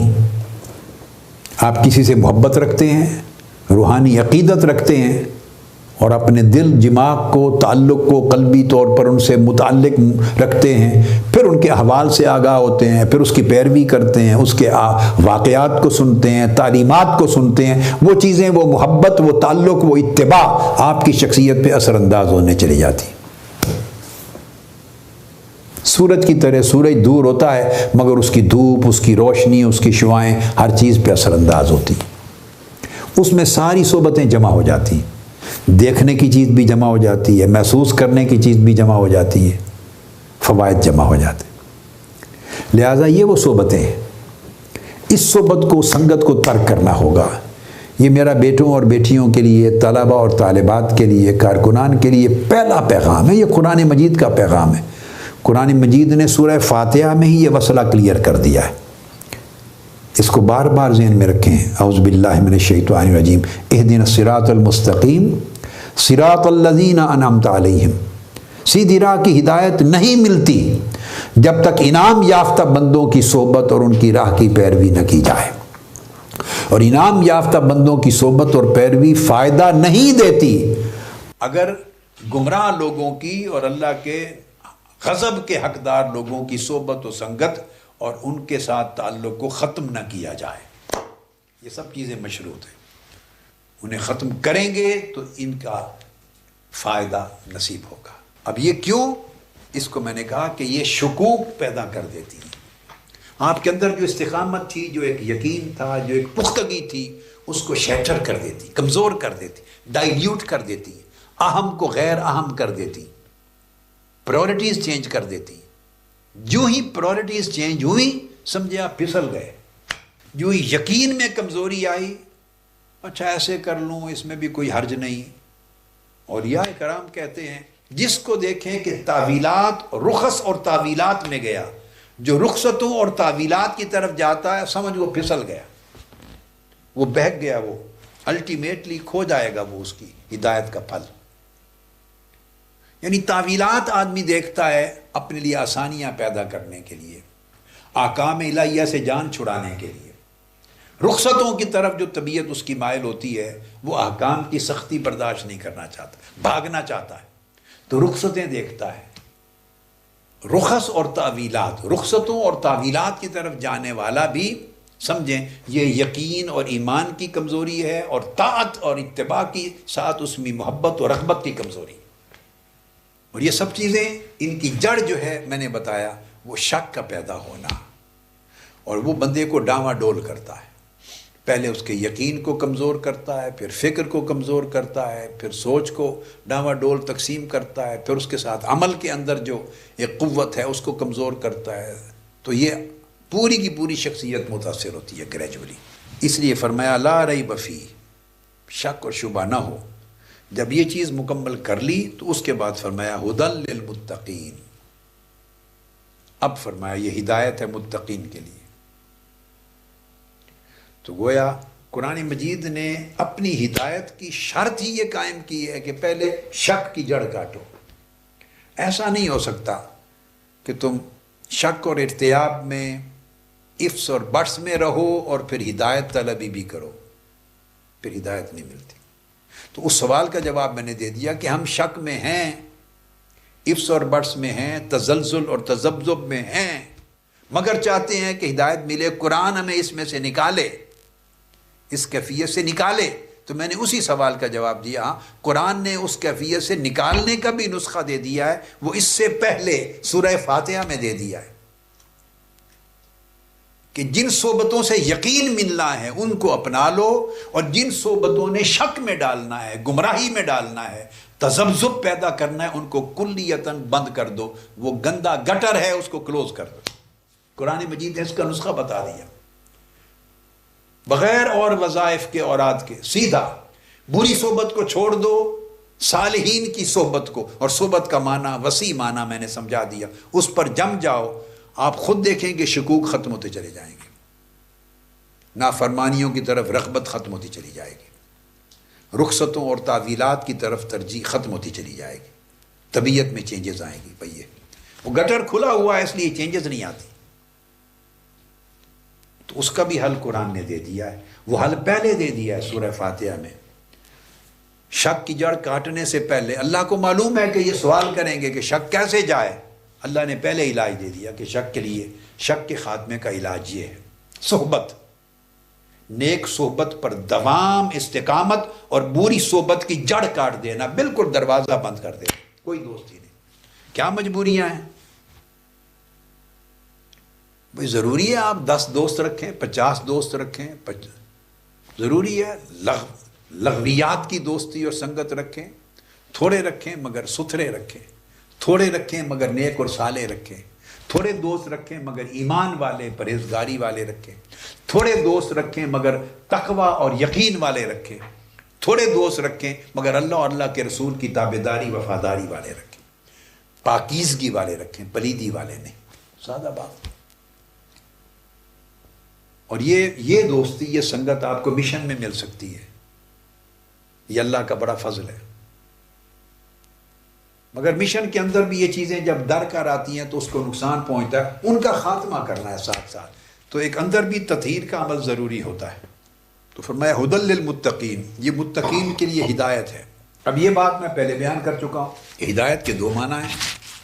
ایک معنی ہے یہ بیان ہے اور وضاحت ہے ہدایت، تو بیان اور ہدا اور وضاحت کا معنی ہو اگر ہدایت کا، تو اس میں متقی کی شرط نہیں ہے، متقی غیر متقی سب کے لیے، پورے عالم انسانیت کے لیے، حتیٰ کہ مومن اور کافر کے لیے بھی ہے بیان اور وضاحت۔ اس مقام پر یہ ہدایت مراد نہیں ہے، دوسری ہدایت مراد ہے، چونکہ شرط لگائی ہے ھدی للمتقین، متقین کے لیے ہدایت، اور یہ ہدایت جو متقین کے لیے ہے وہ محض بیان، ایکسپلینیشن، محض statement, clear statement, explicit statement, اس معنی میں نہیں ہے، بلکہ اس کا معنی ہے رشد ہے، پوری کمپلیٹ گائیڈنس ہے، کنکلوسیو ایویڈنس ہے، حجت ہے، دلیل ہے، اور دلیل بھی ڈیفینٹ دلیل ہے، کنکلوسیو ہے،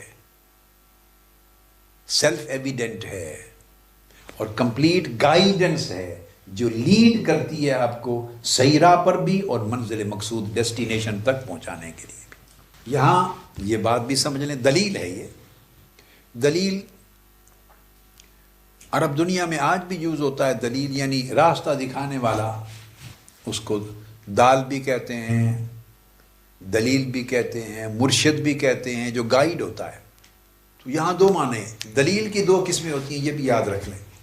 ایک قسم ہوتی ہے وہ دلیل جس سے استدلال کیا جائے، جس سے آپ دلیل اخذ کریں، ایویڈنس ایسی ہے جس سے آپ استنباط کرتے ہیں، ڈیرائیو کرتے ہیں، عقل استعمال کرتے ہیں، صلاحیت استعمال کرتے ہیں، اور استدلال کے ذریعے آپ اس سے کوئی مطلوبہ چیز اخذ کرتے ہیں۔ اس کے لیے نظر اور عقل کی ضرورت ہے، نظر کی، عقل کی، صلاحیت کی۔ تو وہ دلیل جس سے بطریق استدلال ہدایت ملے وہ یہاں مراد نہیں ہے، وہ دلیل جس سے استدلال کے ذریعے، یعنی اس کے اوپر فردر انٹلیکچول ایفرٹ کے ساتھ، دماغی ذہنی ایفرٹ کے ساتھ، محنت کے ساتھ، ڈیرائیو کر کے، کچھ انفر کر کے، تب اس میں سے دلیل ملے اور ہدایت ملے۔ تو یہاں جو دلیل ہے ھدی للمتقین میں، یہ وہ دلیل مراد نہیں ہے۔ وہ اہل علم کے لیے آگے مسائل سمجھانے کے لیے استدلال ہیں، وہ الگ معنی ہے، مگر جب معنی ہدایت کا لیتے ہیں تو وہ تو پھر اس کا مطلب یہ ہوا کہ صرف پڑھے لکھے چند لوگوں کے لیے، 100 میں سے شاید 1% لوگوں کے لیے ہدایت ہوگی۔ تو قرآن مجید نے، یاد رکھیں، یہاں ھدی للعلماء نہیں کہا، ھدی للفقہاء نہیں کہا، ھدی للمتکلمین نہیں کہا، ھدی للفلاسفہ نہیں کہا، ھدی للمتفکرین نہیں کہا۔ تدبر کرنے والوں کے لیے ہدایت ہے، تفکر کرنے والوں کے لیے ہدایت ہے، تعقل کرنے والوں کے لیے ہدایت ہے، اہل علم اور اہل فقہ کے لیے ہدایت ہے۔ یہاں پر یہ نہیں کہا۔ اگر یہ کہا جاتا تو پھر وہ دلیل استدلال کے ذریعے ہوتی، نہیں، بلکہ کہا ھدی للمتقین، متقین کے لیے ہدایت ہے۔ اب یہ سمجھیں، متقی کے لیے بہت بڑا عالم ہونا، فقیہ ہونا، متکلم ہونا، فلسفی ہونا، بڑا منطقی ہونا، ایک ضروری علم تو دین کا ہر شخص کے لیے چاہیے، اس کے بغیر بھی تقویٰ نہیں۔ بہت اونچے درجے کا عالم ہونا ضروری نہیں ہے، متقین کی وہ شرائط ہیں جو یہاں بیان کر دی گئی ہیں، جو کچھ پہلے آ گئی، کچھ آگے آ رہی۔ تو جب متقین کے لیے ہدایت ہوئی تو اس سے مراد پتہ چلا وہ چیز نہیں ہے، کیونکہ یہ جو ہدایت متقین کو دی جا رہی ہے اس کا مطلب ہے انہیں راہ حق کی طرف نکالے گا یہ قرآن۔ تو قرآن مجید نے کہا اعوذ باللہ من الشیطان الرجیم یا ایھا الذین آمنوا ان اتقوا اللہ یجعل لکم فرقانا، اے ایمان والو اگر تم اللہ کا تقوی اختیار کرو تو اللہ کا تقوی اختیار کرو تو یہی قرآن تمہیں اس قابل بنا دے گا کہ تم حق اور باطل میں فرق کرنے والے بن جاؤ گے۔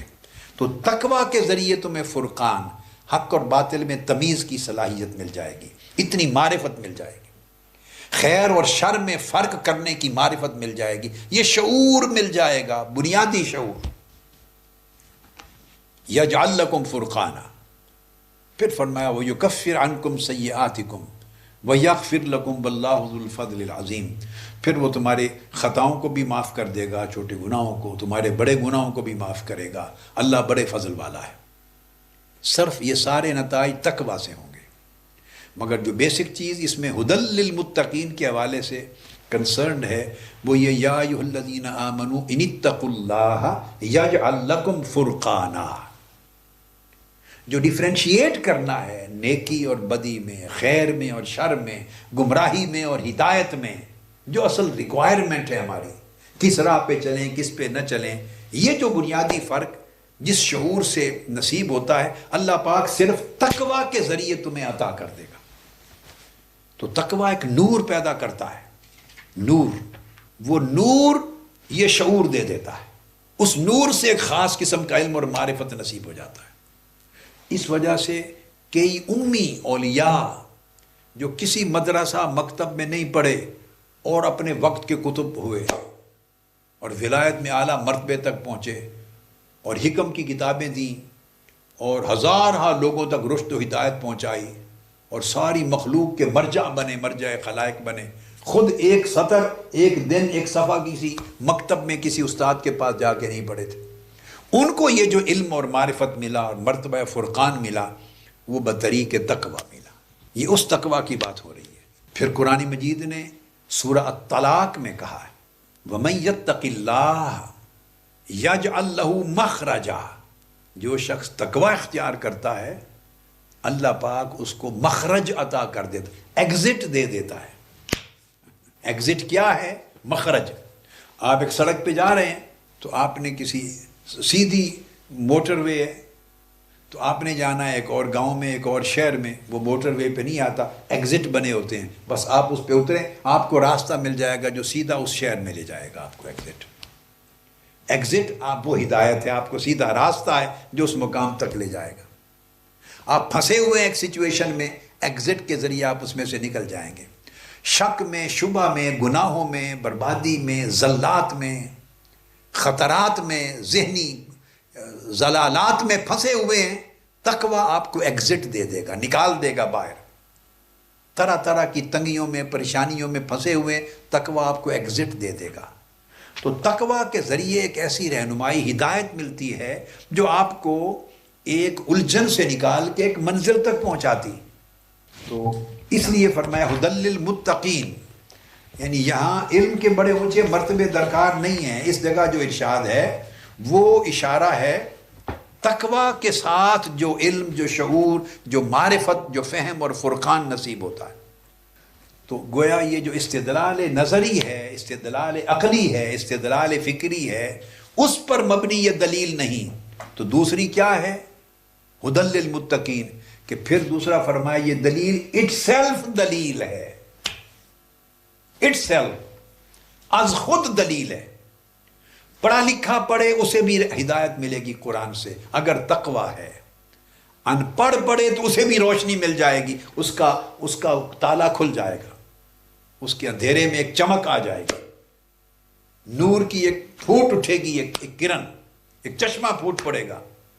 یہاں وہ کتابوں کا محتاج نہیں، قرآن کی جو کتاب ہے خود کفیل ہے، اور رسول پاک کی سیرت طیبہ کی کتاب خود کفیل ہے۔ وہ جو چشمہ ہے وہ خود کفیل ہے وہ از خود. فرمایا نا جو کہ یجعل لہ مخرجا، وہ ایک چشمہ کھول دے گا، ایک ایگزٹ آ جائے گا، ایک بند جگہ چشمے کی طرح کھل جائے گی، نکل آئے، کچھ پھوٹ پڑے گا، پھوٹ پڑے گا.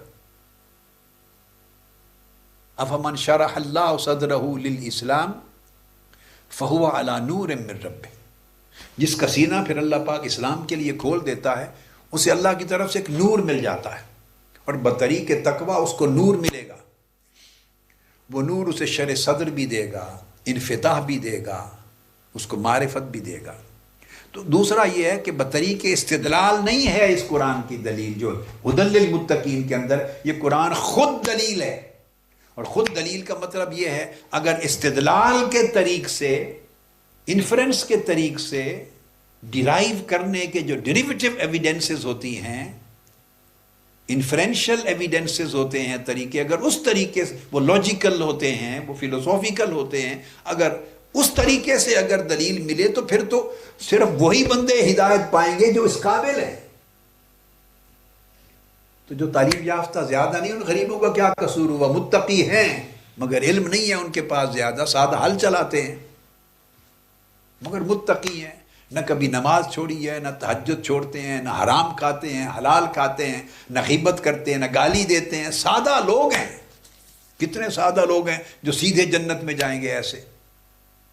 تو ان کا کیا قصور ہے کہ ان کو تو زیادہ تعلیم نہیں ملی تو وہ ہدایت نہ پائیں. انہی کے لیے بات کر رہی ہے قرآن مجید نے، سب کے لیے، کہ قرآن اٹ سیلف دلیل ہے، از خود منبع ہدایت ہے، بشرطے کہ تقویٰ ہو.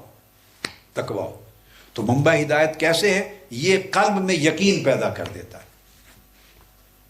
قلب میں یقین پیدا کر دیتا ہے. دل کے اندر قرآن ایک کیفیت یقین، ایک مرتبہ یقین پیدا کر دیتا ہے.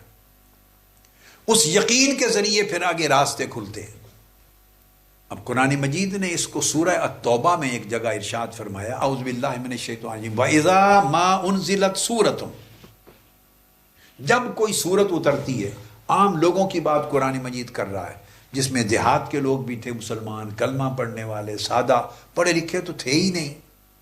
صحابہ کرام میں دیہاتوں میں رہنے والے عام مومن، ان کی بات قرآن مجید کر رہا ہے. وَإِذَا مَا أُنزِلَتْ سُورَةٌ، جب قرآن مجید کی کوئی سورت اترتی ہے، یہ سورت کی کچھ آیتیں اترتی ہیں، کچھ آیات، سورت کا کوئی حصہ اترتا ہے. فَأَمَّا الَّذِينَ آمَنُوا فَزَادَتْهُمْ إِيمَانًا، تو جن کے اندر ایمان ہے دلوں میں، صرف اس سورت کے نازل ہونے سے ہی ان کا ایمان بڑھ جاتا ہے. اب دیکھ، یہاں استدلال نہیں آیا، عقل اور حکمت اور کوئی انٹلیکچوئل ایفرٹ اور کوئی فلسافیکل ایفرٹ اور کوئی لاجیکل سٹرگل اور کسی سے سیکھنا، بیٹھنا، اس کو سمجھنا، تفسیر کرنا، معانی پر بات کرنا، دلائل اس میں سے اخذ کرنا، استدلال کرنا، احتجاج کرنا، کوئی چیز نہیں آئی.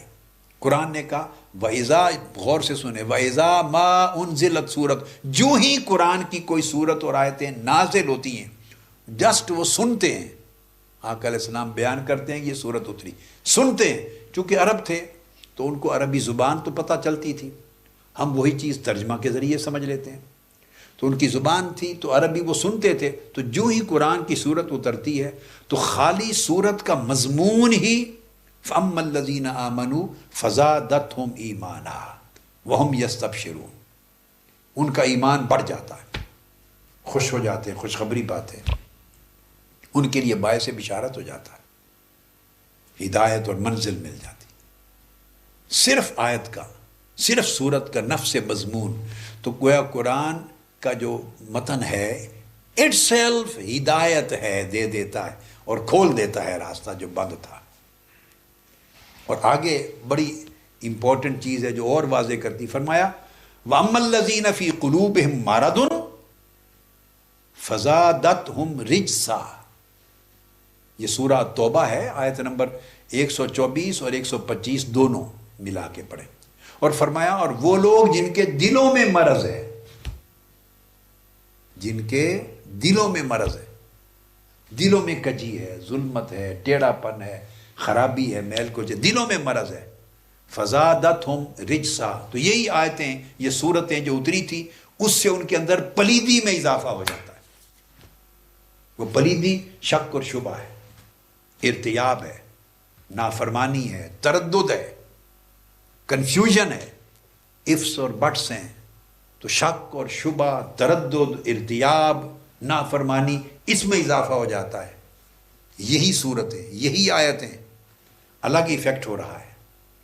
جن کے دلوں میں ایمان ہے، اور یہ ایمان یہاں تقوی ہے، وہ خالی صورتیں اور آیتیں ہی سن کر پڑھ کر ایمان بڑھتا چلا جاتا ہے. اور ایمان بڑھنے کا مطلب ہے پھر آگے نور بڑھتا ہے. نور بڑھتا ہے تو فرقان کا مرتبہ آتا ہے، روشنی آتی ہے، اندھیرے چھٹتے ہیں اور چیزوں کی سمجھ آتی ہے، حق اور باطل کا فرق سمجھ میں آتا ہے. اس کے پھر اثرات اور نتائج نکلتے ہیں.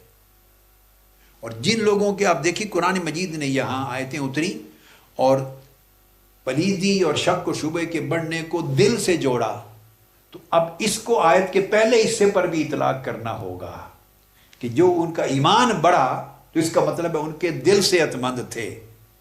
تو اما الذین آمنوا سے مراد جن کے دل صحت مند تھے، چونکہ آگے فرمایا اما الذین فی قلوبہم مرض، یہ الذین آمنوا کے مقابلے میں آیا ہے.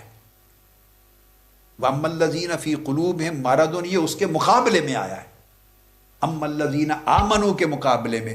تو جن کے دلوں میں مرض ہے، ان کے ایمان کے بڑھنے کی بجائے ان کے اندر پلیدی، شک اور گمان کی اور تردد کی بڑھنے لگ جاتی ہے. تو اما الذین فی قلوبہم مرض، جن کے دل بیمار ہیں، یہ الذین آمنوا کے معنی کو واضح کر رہے ہیں کلمات. اس کا مطلب تھا کہ ایمان والے وہ ہیں جن کے دل صحت مند ہیں. تو بات جا کے دل کی کیفیت پہ اتری، جہاں یقین ہے تو وہ پھر ان کا تردد بڑھ جاتا ہے. تو یہ یعنی محض قرآن سن کر ہی ہدایت مل جاتی ہے، ایمان میں اضافہ ہو جاتا ہے اگر ان کے اندر تقوی ہے. اور تقوی کا مطلب ہے کہ دل صحت مند ہیں، دلوں کا تقوی ہے نا، کیونکہ تقوی کو دل سے جوڑا ہے. ارشاد فرمایا اعوذ باللہ من الشیطان الرجیم وَمَن يُعَظِّمْ شَعَائِرَ اللَّهِ فَإِنَّهَا مِن تَقْوَى الْقُلُوبِ.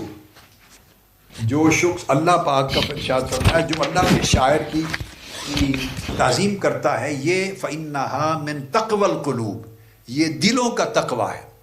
تو قرآن مجید نے ایک مقام پر، یہ سورہ الحج کی آیت ہے، سورہ الحج کی آیت نمبر 32، وہاں متعین کر دیا کہ تقوی کی جگہ کیا ہے، تقوی کہاں ہوتا ہے. تقوی انسانی اعضاء میں سے کس عضو کا حال ہے؟ تقوی کی جگہ قلب ہے. فَإِنَّهَا مِن تَقْوَى الْقُلُوبِ، یہ دلوں کا تقوی ہے. تو تقوی پہلے دل میں ہوتا ہے، اس کی جگہ یہ. تو دل میں تقوی قائم ہو، پھر آنکھوں میں بھی آتا ہے، پھر ہاتھوں میں بھی آتا ہے، کانوں میں بھی آتا ہے، دماغ میں بھی آتا ہے، پاؤں میں بھی آتا ہے، پیٹ میں بھی آتا ہے، پورے جسم کے اعضاء میں آتا ہے، سوچوں میں آتا ہے. فَإِنَّهَا مِن تَقْوَى الْقُلُوبِ، وہی جگہ تقوی کی ہے جہاں یقین جنم لیتا ہے. سورہ حجرات میں بھی ارشاد فرمایا اعوذ باللہ من الشیطان الرجیم الذین یغضون اصواتهم عند رسول اللہ اولئک الذین امتحن اللہ قلوبہم للتقوی. جو لوگ حضور علیہ السلام کی بارگاہ میں اپنی آوازوں کو پست رکھتے ہیں، ادب کرتے ہیں بارگاہ رسالت کا، یہ وہ لوگ ہیں جن کے دلوں کو اللہ نے تقوی کے لیے منتخب کر لیا ہے. تو یہ دو آیتیں میں نے اس لیے کوٹ کی، یہ سورہ الحجرات میں ہے. اب آپ اس سے اندازہ کر لیں، اور یہ سورہ الحجرات کی آیت جو ہے وہ آیت نمبر 3 ہے، الحجرات کی آیت نمبر 3. اب یہ دو آیتیں اس بات کو سمجھنے کے لیے کافی ہیں کہ محل تقوی کے کا اسٹیشن دل ہے. تقوی کا اسٹیشن دل ہے، پھر وہاں سے مختلف ٹریکس اور لائنز جاتی ہیں. اسٹیشن ہوتا ہے نا، پھر گاڑی چلتی ہے تو کوئی ادھر، آپ لاہور میں بیٹھے ہیں تو کوئی فیصل آباد کی طرف چلی جاتی ہے لائن، کوئی گجرانوالہ لاہور کے اسٹیشن سے، کوئی گجرانوالہ کی طرف چلی جاتی ہے، کوئی راول پنڈی کی طرف چلی جاتی ہے، کوئی ملتان پشاور کی طرف چلنے لگ جاتی ہے، کراچی کی طرف، کوئی ادھر پشاور کا منہ لیتی ہے. مختلف لائنیں چلتی ہیں تو الگ الگ جگہوں پر جا کے ظہور ہوتے ہیں. مگر اسٹیشن جہاں تقوی اسٹیشن کرتا ہے. تقویٰ جہاں بیٹھا ہوا ہے، جہاں تقویٰ کی اصل چشمہ ہے، جگہ ہے، وہ ہارٹ ہے، وہ قلب ہے.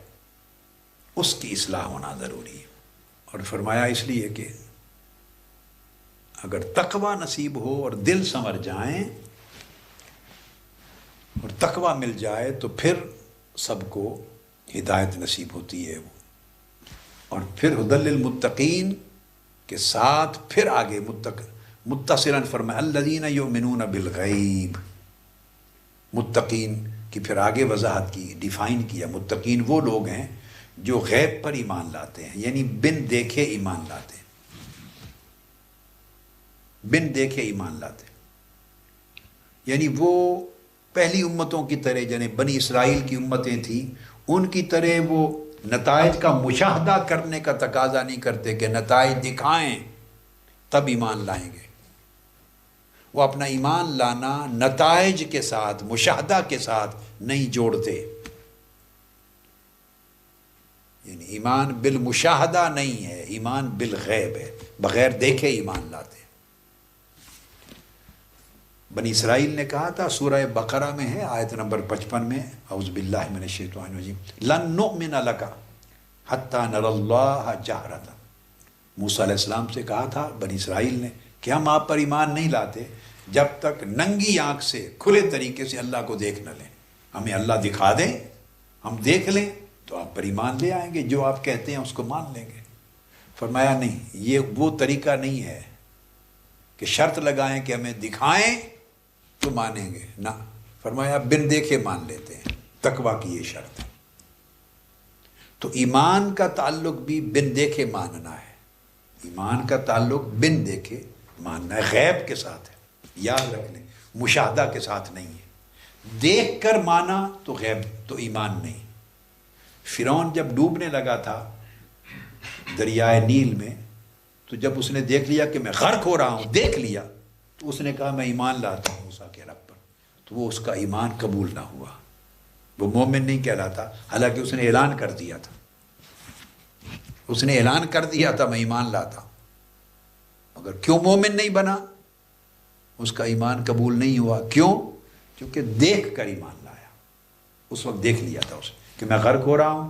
موسیٰ علیہ السلام اپنا لشکر لے کے نکل گئے، میں غرق ہو رہا ہوں. دیکھ لیا نتیجہ، تو ایمان پکار کے لایا، قبول نہیں ہوا. کیونکہ شرط ہے الذین یؤمنون بالغیب. مستقبل میں کیا ہوتا ہے، نتائج کیا نکلتے ہیں، کیا نہیں نکلتے، یہ دیکھے بغیر جو ایمان لائے وہ ایمان ہے، وہی مومن ہے، وہ متقی ہے. ھدی للمتقین الذین یؤمنون بالغیب. متقی وہ لوگ ہیں جو بن دیکھے ایمان لاتے ہیں. یہ کیفیت اپنے اندر پیدا کرنی ہوگی. اور یہاں ایک چیز اور بھی ہے، ذہن میں رکھ لیں کہ ایمان تصدیق کا نام ہے. پھر اس تصدیق قلب کا آدمی زبان سے اقرار کرتا ہے. اصلاً ایمان تصدیق کا نام ہے. اور ایک بات یاد رکھ لیں کہ جو تصدیق ہے وہ مشاہدے کی نہیں ہوتی، وہ خبر کی ہوتی، اور خبر غیب سے متعلق ہوتی. یعنی میں دیکھ رہا ہوں سامنے کہ مفتی عبدالقیوم خان صاحب بیٹھے ہیں، ہمارے مفتی اعظم منہاج القرآن ہیں. میں دیکھ رہا ہوں، مشاہدہ کر رہا ہوں، سامنے مسکین فیض الرحمان صاحب امیر تحریک بیٹھے ہیں، تو میں مشاہدہ کر رہا ہوں. اب اس کی تصدیق کس چیز کی؟ بھئی میں دیکھ رہا ہوں تو تصدیق کس چیز کی؟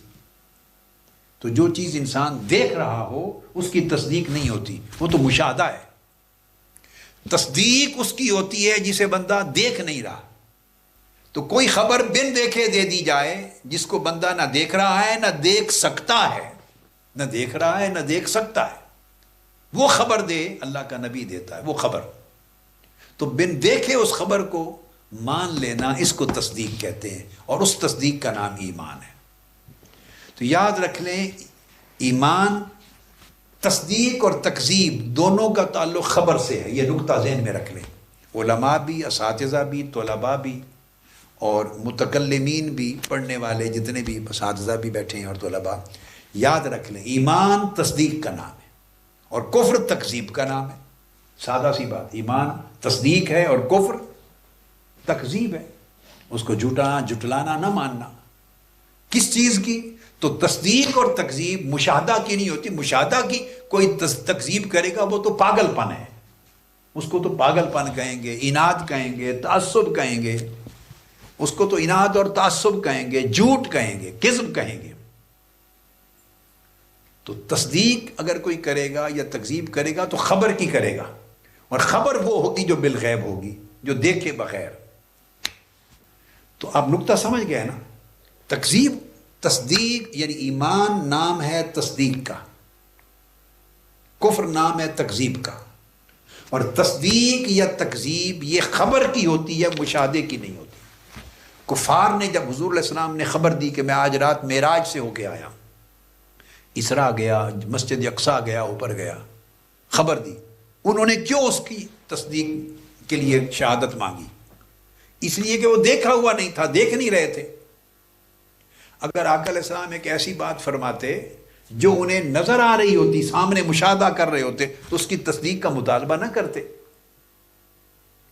اور صدیق کیوں بن گئے؟ ان کے پاس ابو جہل اور کفار نے کہا دیکھو تمہارے پیغمبر نے، تمہارے نبی نے، جن کو آپ مانتے ہیں، انہوں نے یہ دعویٰ کر دیا ہے کہ میں راتوں رات مسجد اقصیٰ سے ہو کے آیا ہوں، اور مالا اعلیٰ پر ہو کے آسمانوں اور ورائے عرش سے ہو کے آیا ہوں، اور واپس پلٹ آیا ہوں۔ تو انہوں نے کہا کہ کیا تم سچ کہہ رہے؟ انہوں نے واقعی یہ دعویٰ کیا ہے؟ بالکل دعویٰ کیا ہے، خبر، یہ خبر انہوں نے دی ہے۔ فرمایا میں ایمان لاتا ہوں، میں سچ تصدیق کرتا ہوں۔ اس تصدیق سے وہ صدیق ہو گئے۔ یعنی ایک ایسی چیز کی خبر کی تصدیق کی جو نہ دیکھی گئی، نہ دیکھی جا سکتی ہے، اور نہ کسی اور ذریعے سے اس کی تصدیق ہو سکتی۔ نہ کوئی دیکھ رہا ہے اس کو، نہ ہی دیکھ سکتا ہے، نہ آئندہ دیکھ سکے گا، اور نہ کسی اور میٹیریل سورسز سے اور انسان کے اپنے جو حواس اور ذرائع ہیں اس سے نہ مزید اس کو ویریفائی کر سکے گا۔ کوئی سورس آف ویریفیکیشن نہیں ہے، جسٹ کسی نے خبر دی غیب کی۔ اب آپ کے پاس دو ہی آپشن ہیں، یا مان لیں یا انکار کر دیں۔ جو انکار کر دے اس کا نام کفر ہے، جو مان لے اس غیب کی دی ہوئی خبر کو اس کا نام ایمان ہے۔ وہ مومن ہے، وہ کافر ہے۔ یہ ہے ایمان اور یہ ہے کفر۔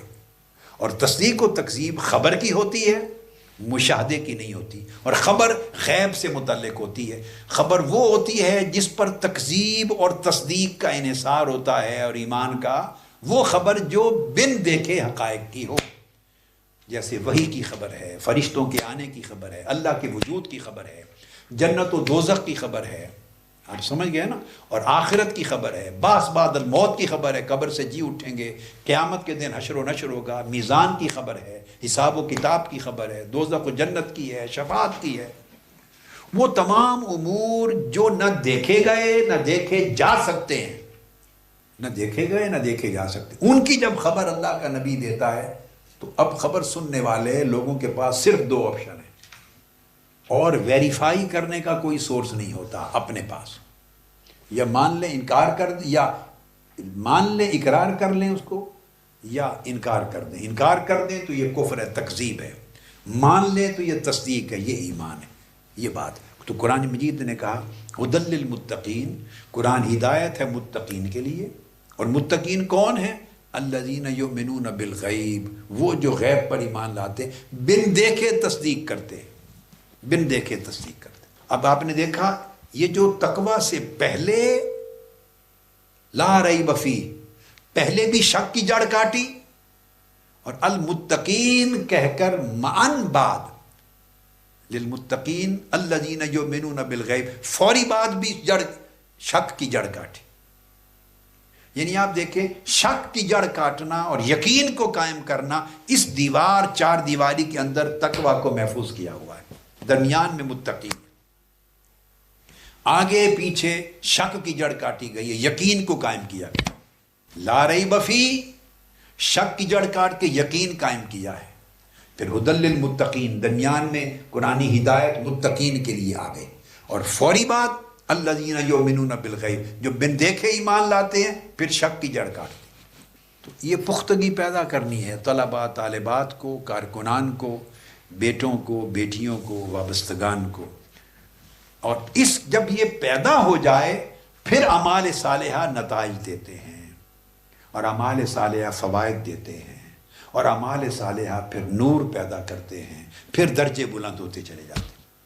یہ وہ بیسک فاؤنڈیشن ہے، یہ فاؤنڈیشن الذین یؤمنون یہاں تک جب اگر فاؤنڈیشن پوری نہ ہو، مضبوط مکان کے لیے مضبوط بنیادیں قائم نہ ہو، تو آگے دیواریں کھڑی کرنا کمزور ہوتی ہیں، چھت کمزور ہوتی، پھر عمارت کمزور رہتی۔ اس کے بعد اعمال کی عمارت قائم کی گئی اور فرمایا وہ یقیمون الصلاۃ، پھر نماز کی اقامت، نماز قائم کرتے ہیں، وَمِمَّا رَزَقْنَاهُمْ يُنْفِقُونَ۔ اب میں اس کی تفسیر میں نہیں جا رہا، ختم کرنا چاہ رہا ہوں بات کو، تو کنکلوڈ کرنے کے لیے پھر اس کے بعد نماز قائم کرتے ہیں۔ اب نماز قائم کرنے پنجگانہ نماز کو قائم کرتے ہیں اور تمام شرائط پوری کرتے ہیں، اس کے قیام کو، اس کے رکوع کو، سجود کو، خشوع کو، خضوع کو، اور اخلاص قلب کو، نیت کو، جو کچھ اللہ کی طرف توجہ کو، ان تمام شرائط کے ساتھ نماز کو قائم کرتے ہیں۔ اور پھر یہ بھی ہے احتمال کہ اللہ کی حمد اور اس کی ثنا اور اس کے ساتھ دنیا اور آخرت میں اللہ کی اطاعت اور فرما برداری رکھتے ہیں۔ یہ بھی نماز میں اطاعت اور فرما برداری بھی ہے، دونوں صورتوں میں۔ پھر وہ نماز قائم کرتے ہیں، وَمِمَّا رَزَقْنَاهُمْ يُنْفِقُونَ، اور جو کچھ ہم نے انہیں دیا ہے اس میں سے خرچ کرتے ہیں۔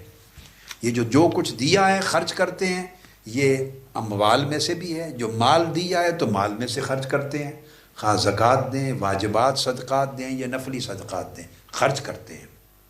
یا ہم نے جسم میں طاقت اور توانائی دی ہے تو طاقت اور توانائی کو خرچ کرتے ہیں اللہ کے دین کو کھڑا کرنے کے لیے، اللہ کے دین کی دعوت کو پھیلانے کے لیے، حضور علیہ السلام کے پیغام اور حضور کے مشن کو عام کرنے کے لیے جسم کی توانائی بھی خرچ کرتے ہیں، مال بھی خرچ کرتے ہیں غریبوں پر، اور اپنی جو جسم کی سلامتی ہے اور دماغی صلاحیت ہے ان کو بھی خرچ کرتے ہیں۔ یہ سب وَمِمَّا رَزَقْنَاهُمْ کے تحت آتا ہے۔ جو کچھ ہم نے انہیں دیا ہے یہ سب رزق ہے۔ جسم کی سلامتی یہ بھی رزق ہے، صحت یہ بھی رزق ہے، علم میں سے خرچ کرتے ہیں جو ہم نے دیا یہ بھی رزق ہے، مال دیا یہ بھی رزق ہے، طاقت دیا یہ بھی رزق ہے۔ جو کچھ دیا ہے جس کے ذریعے دوسرے کو فائدہ پہنچ سکے، اللہ کے دین کو یا مخلوق کو یا حضور کی امت کو، انسانیت کو فائدہ پہنچ سکے، وہ سب کچھ خرچ کرتے ہیں۔ یہ مشن کے لوگ کر رہے ہیں۔ آپ وَمِمَّا رَزَقْنَاهُمْ يُنْفِقُونَ میں بھی ہیں، آپ یقیمون الصلاۃ میں بھی ہیں، اگر آپ اس راہ پر چلتے ہیں۔ اور پھر فرمایا دوبارہ وَالَّذِينَ يُؤْمِنُونَ بِمَا أُنزِلَ إِلَيْكَ وَمَا أُنزِلَ مِن قَبْلِكَ۔ پھر آپ دیکھیں نتائج کو دیکھنے کی شرط نہیں لگائی، جو آپ سے پہلے نازل کیا اس کو بھی بغیر دیکھا کچھ نہیں، اس کو بھی مان لیتے حق۔ جو آپ پر نازل کیا، آپ سے قبل نازل کیا، اس کو بھی مان لیتے ہیں، اور جو آپ کی طرف نازل کیا اس کو بھی مان لیتے ہیں۔ ما انزل الیک، جو کچھ آپ کی طرف اتارا اور اللہ نے جو وعدہ کیا، جو کچھ، بس وہ مان لیتے، ایمان لاتے، اف اور بٹ نہیں کرتے، اگر مگر ایسا ہو، کچھ نظر آئے، کچھ پتہ چلے، یہ باتیں نہیں کرتے۔ صرف آپ پر اترا ذالک الکتاب لا ریب فیہ کی شرط کے ساتھ، اس میں شک ہے ہی نہیں، مان لیتے ہیں۔ اور جو کچھ آپ سے وما انزل من قبلک، جو پہلے اتر چکا، وہ تو زمانہ ہی نہیں دیکھا آپ نے، اس کو بھی مان لیتے ہیں۔ یہ ہے ایمان بالغیب، اتنا پختہ ہونا چاہیے۔ تو کنکلوڈ کیا کیا؟ وبالآخرۃ ہم یوقنون، اور وہ جو آخری وقت ہے جس کو ہم قیامت کا دن کہتے ہیں اور آخرت کہتے ہیں، اس پر کامل یقین رکھتے ہیں۔ آپ نے دیکھا بات شروع بھی وہاں سے کی تھی، لا ریب فیہ سے، شک کی جڑ کاٹتے اور یقین سے شروع ہوتے ہیں، اور اینڈ بھی جا کر وبالآخرۃ ہم یوقنون پر کیا کہ کامل یقین رکھتے ہیں آخرت پر۔ اینڈ بھی یہاں پر کی، اول بھی یقین ہے، آخر بھی یقین۔ جو ان تمام شرائط کو پورا کر لیں، یہ پورا پیکج ہے۔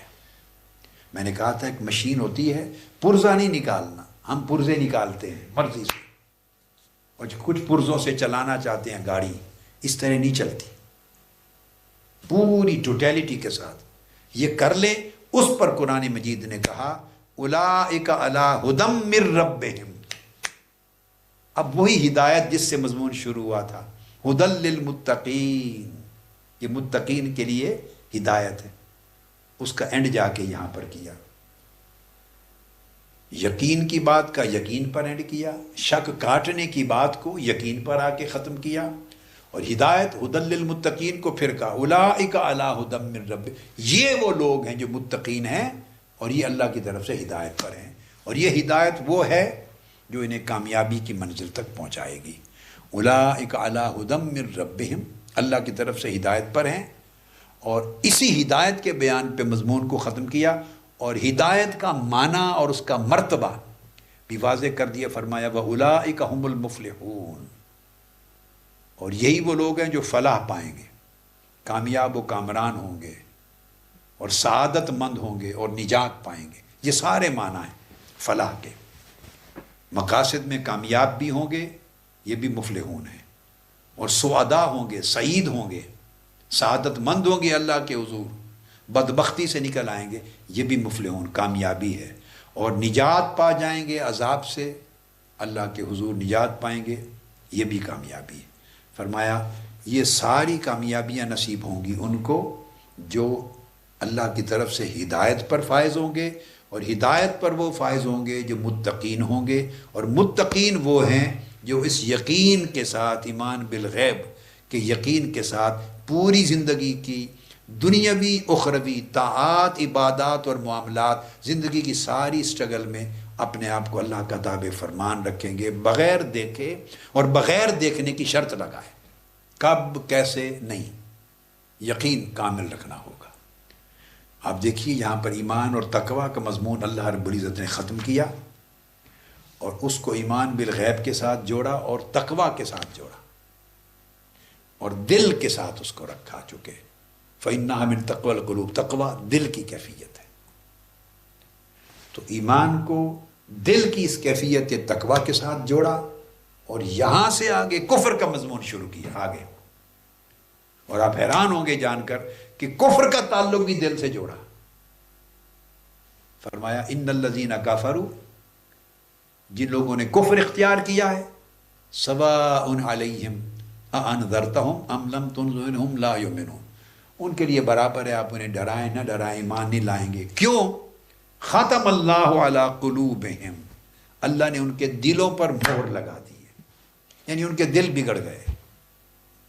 دیکھا تھا وہاں دل سنور گئے تھے، تو قرآن مجید نے کہا تھا دل سنور گئے تھے تو ہدایت کا راستہ کھل گیا تھا، یقین آ گیا تھا، اور ہدایت کامیابی کامرانی کے ساتھ آ گئی تھی۔ یا ختم اللہ علی قلوبہم، ان کے دلوں پر مہر لگ گئی، دل بگڑ گئے، دل سنور گئے تو ایمان آ گیا، دل بگڑ گئے تو کفر کا راستہ کھل گیا۔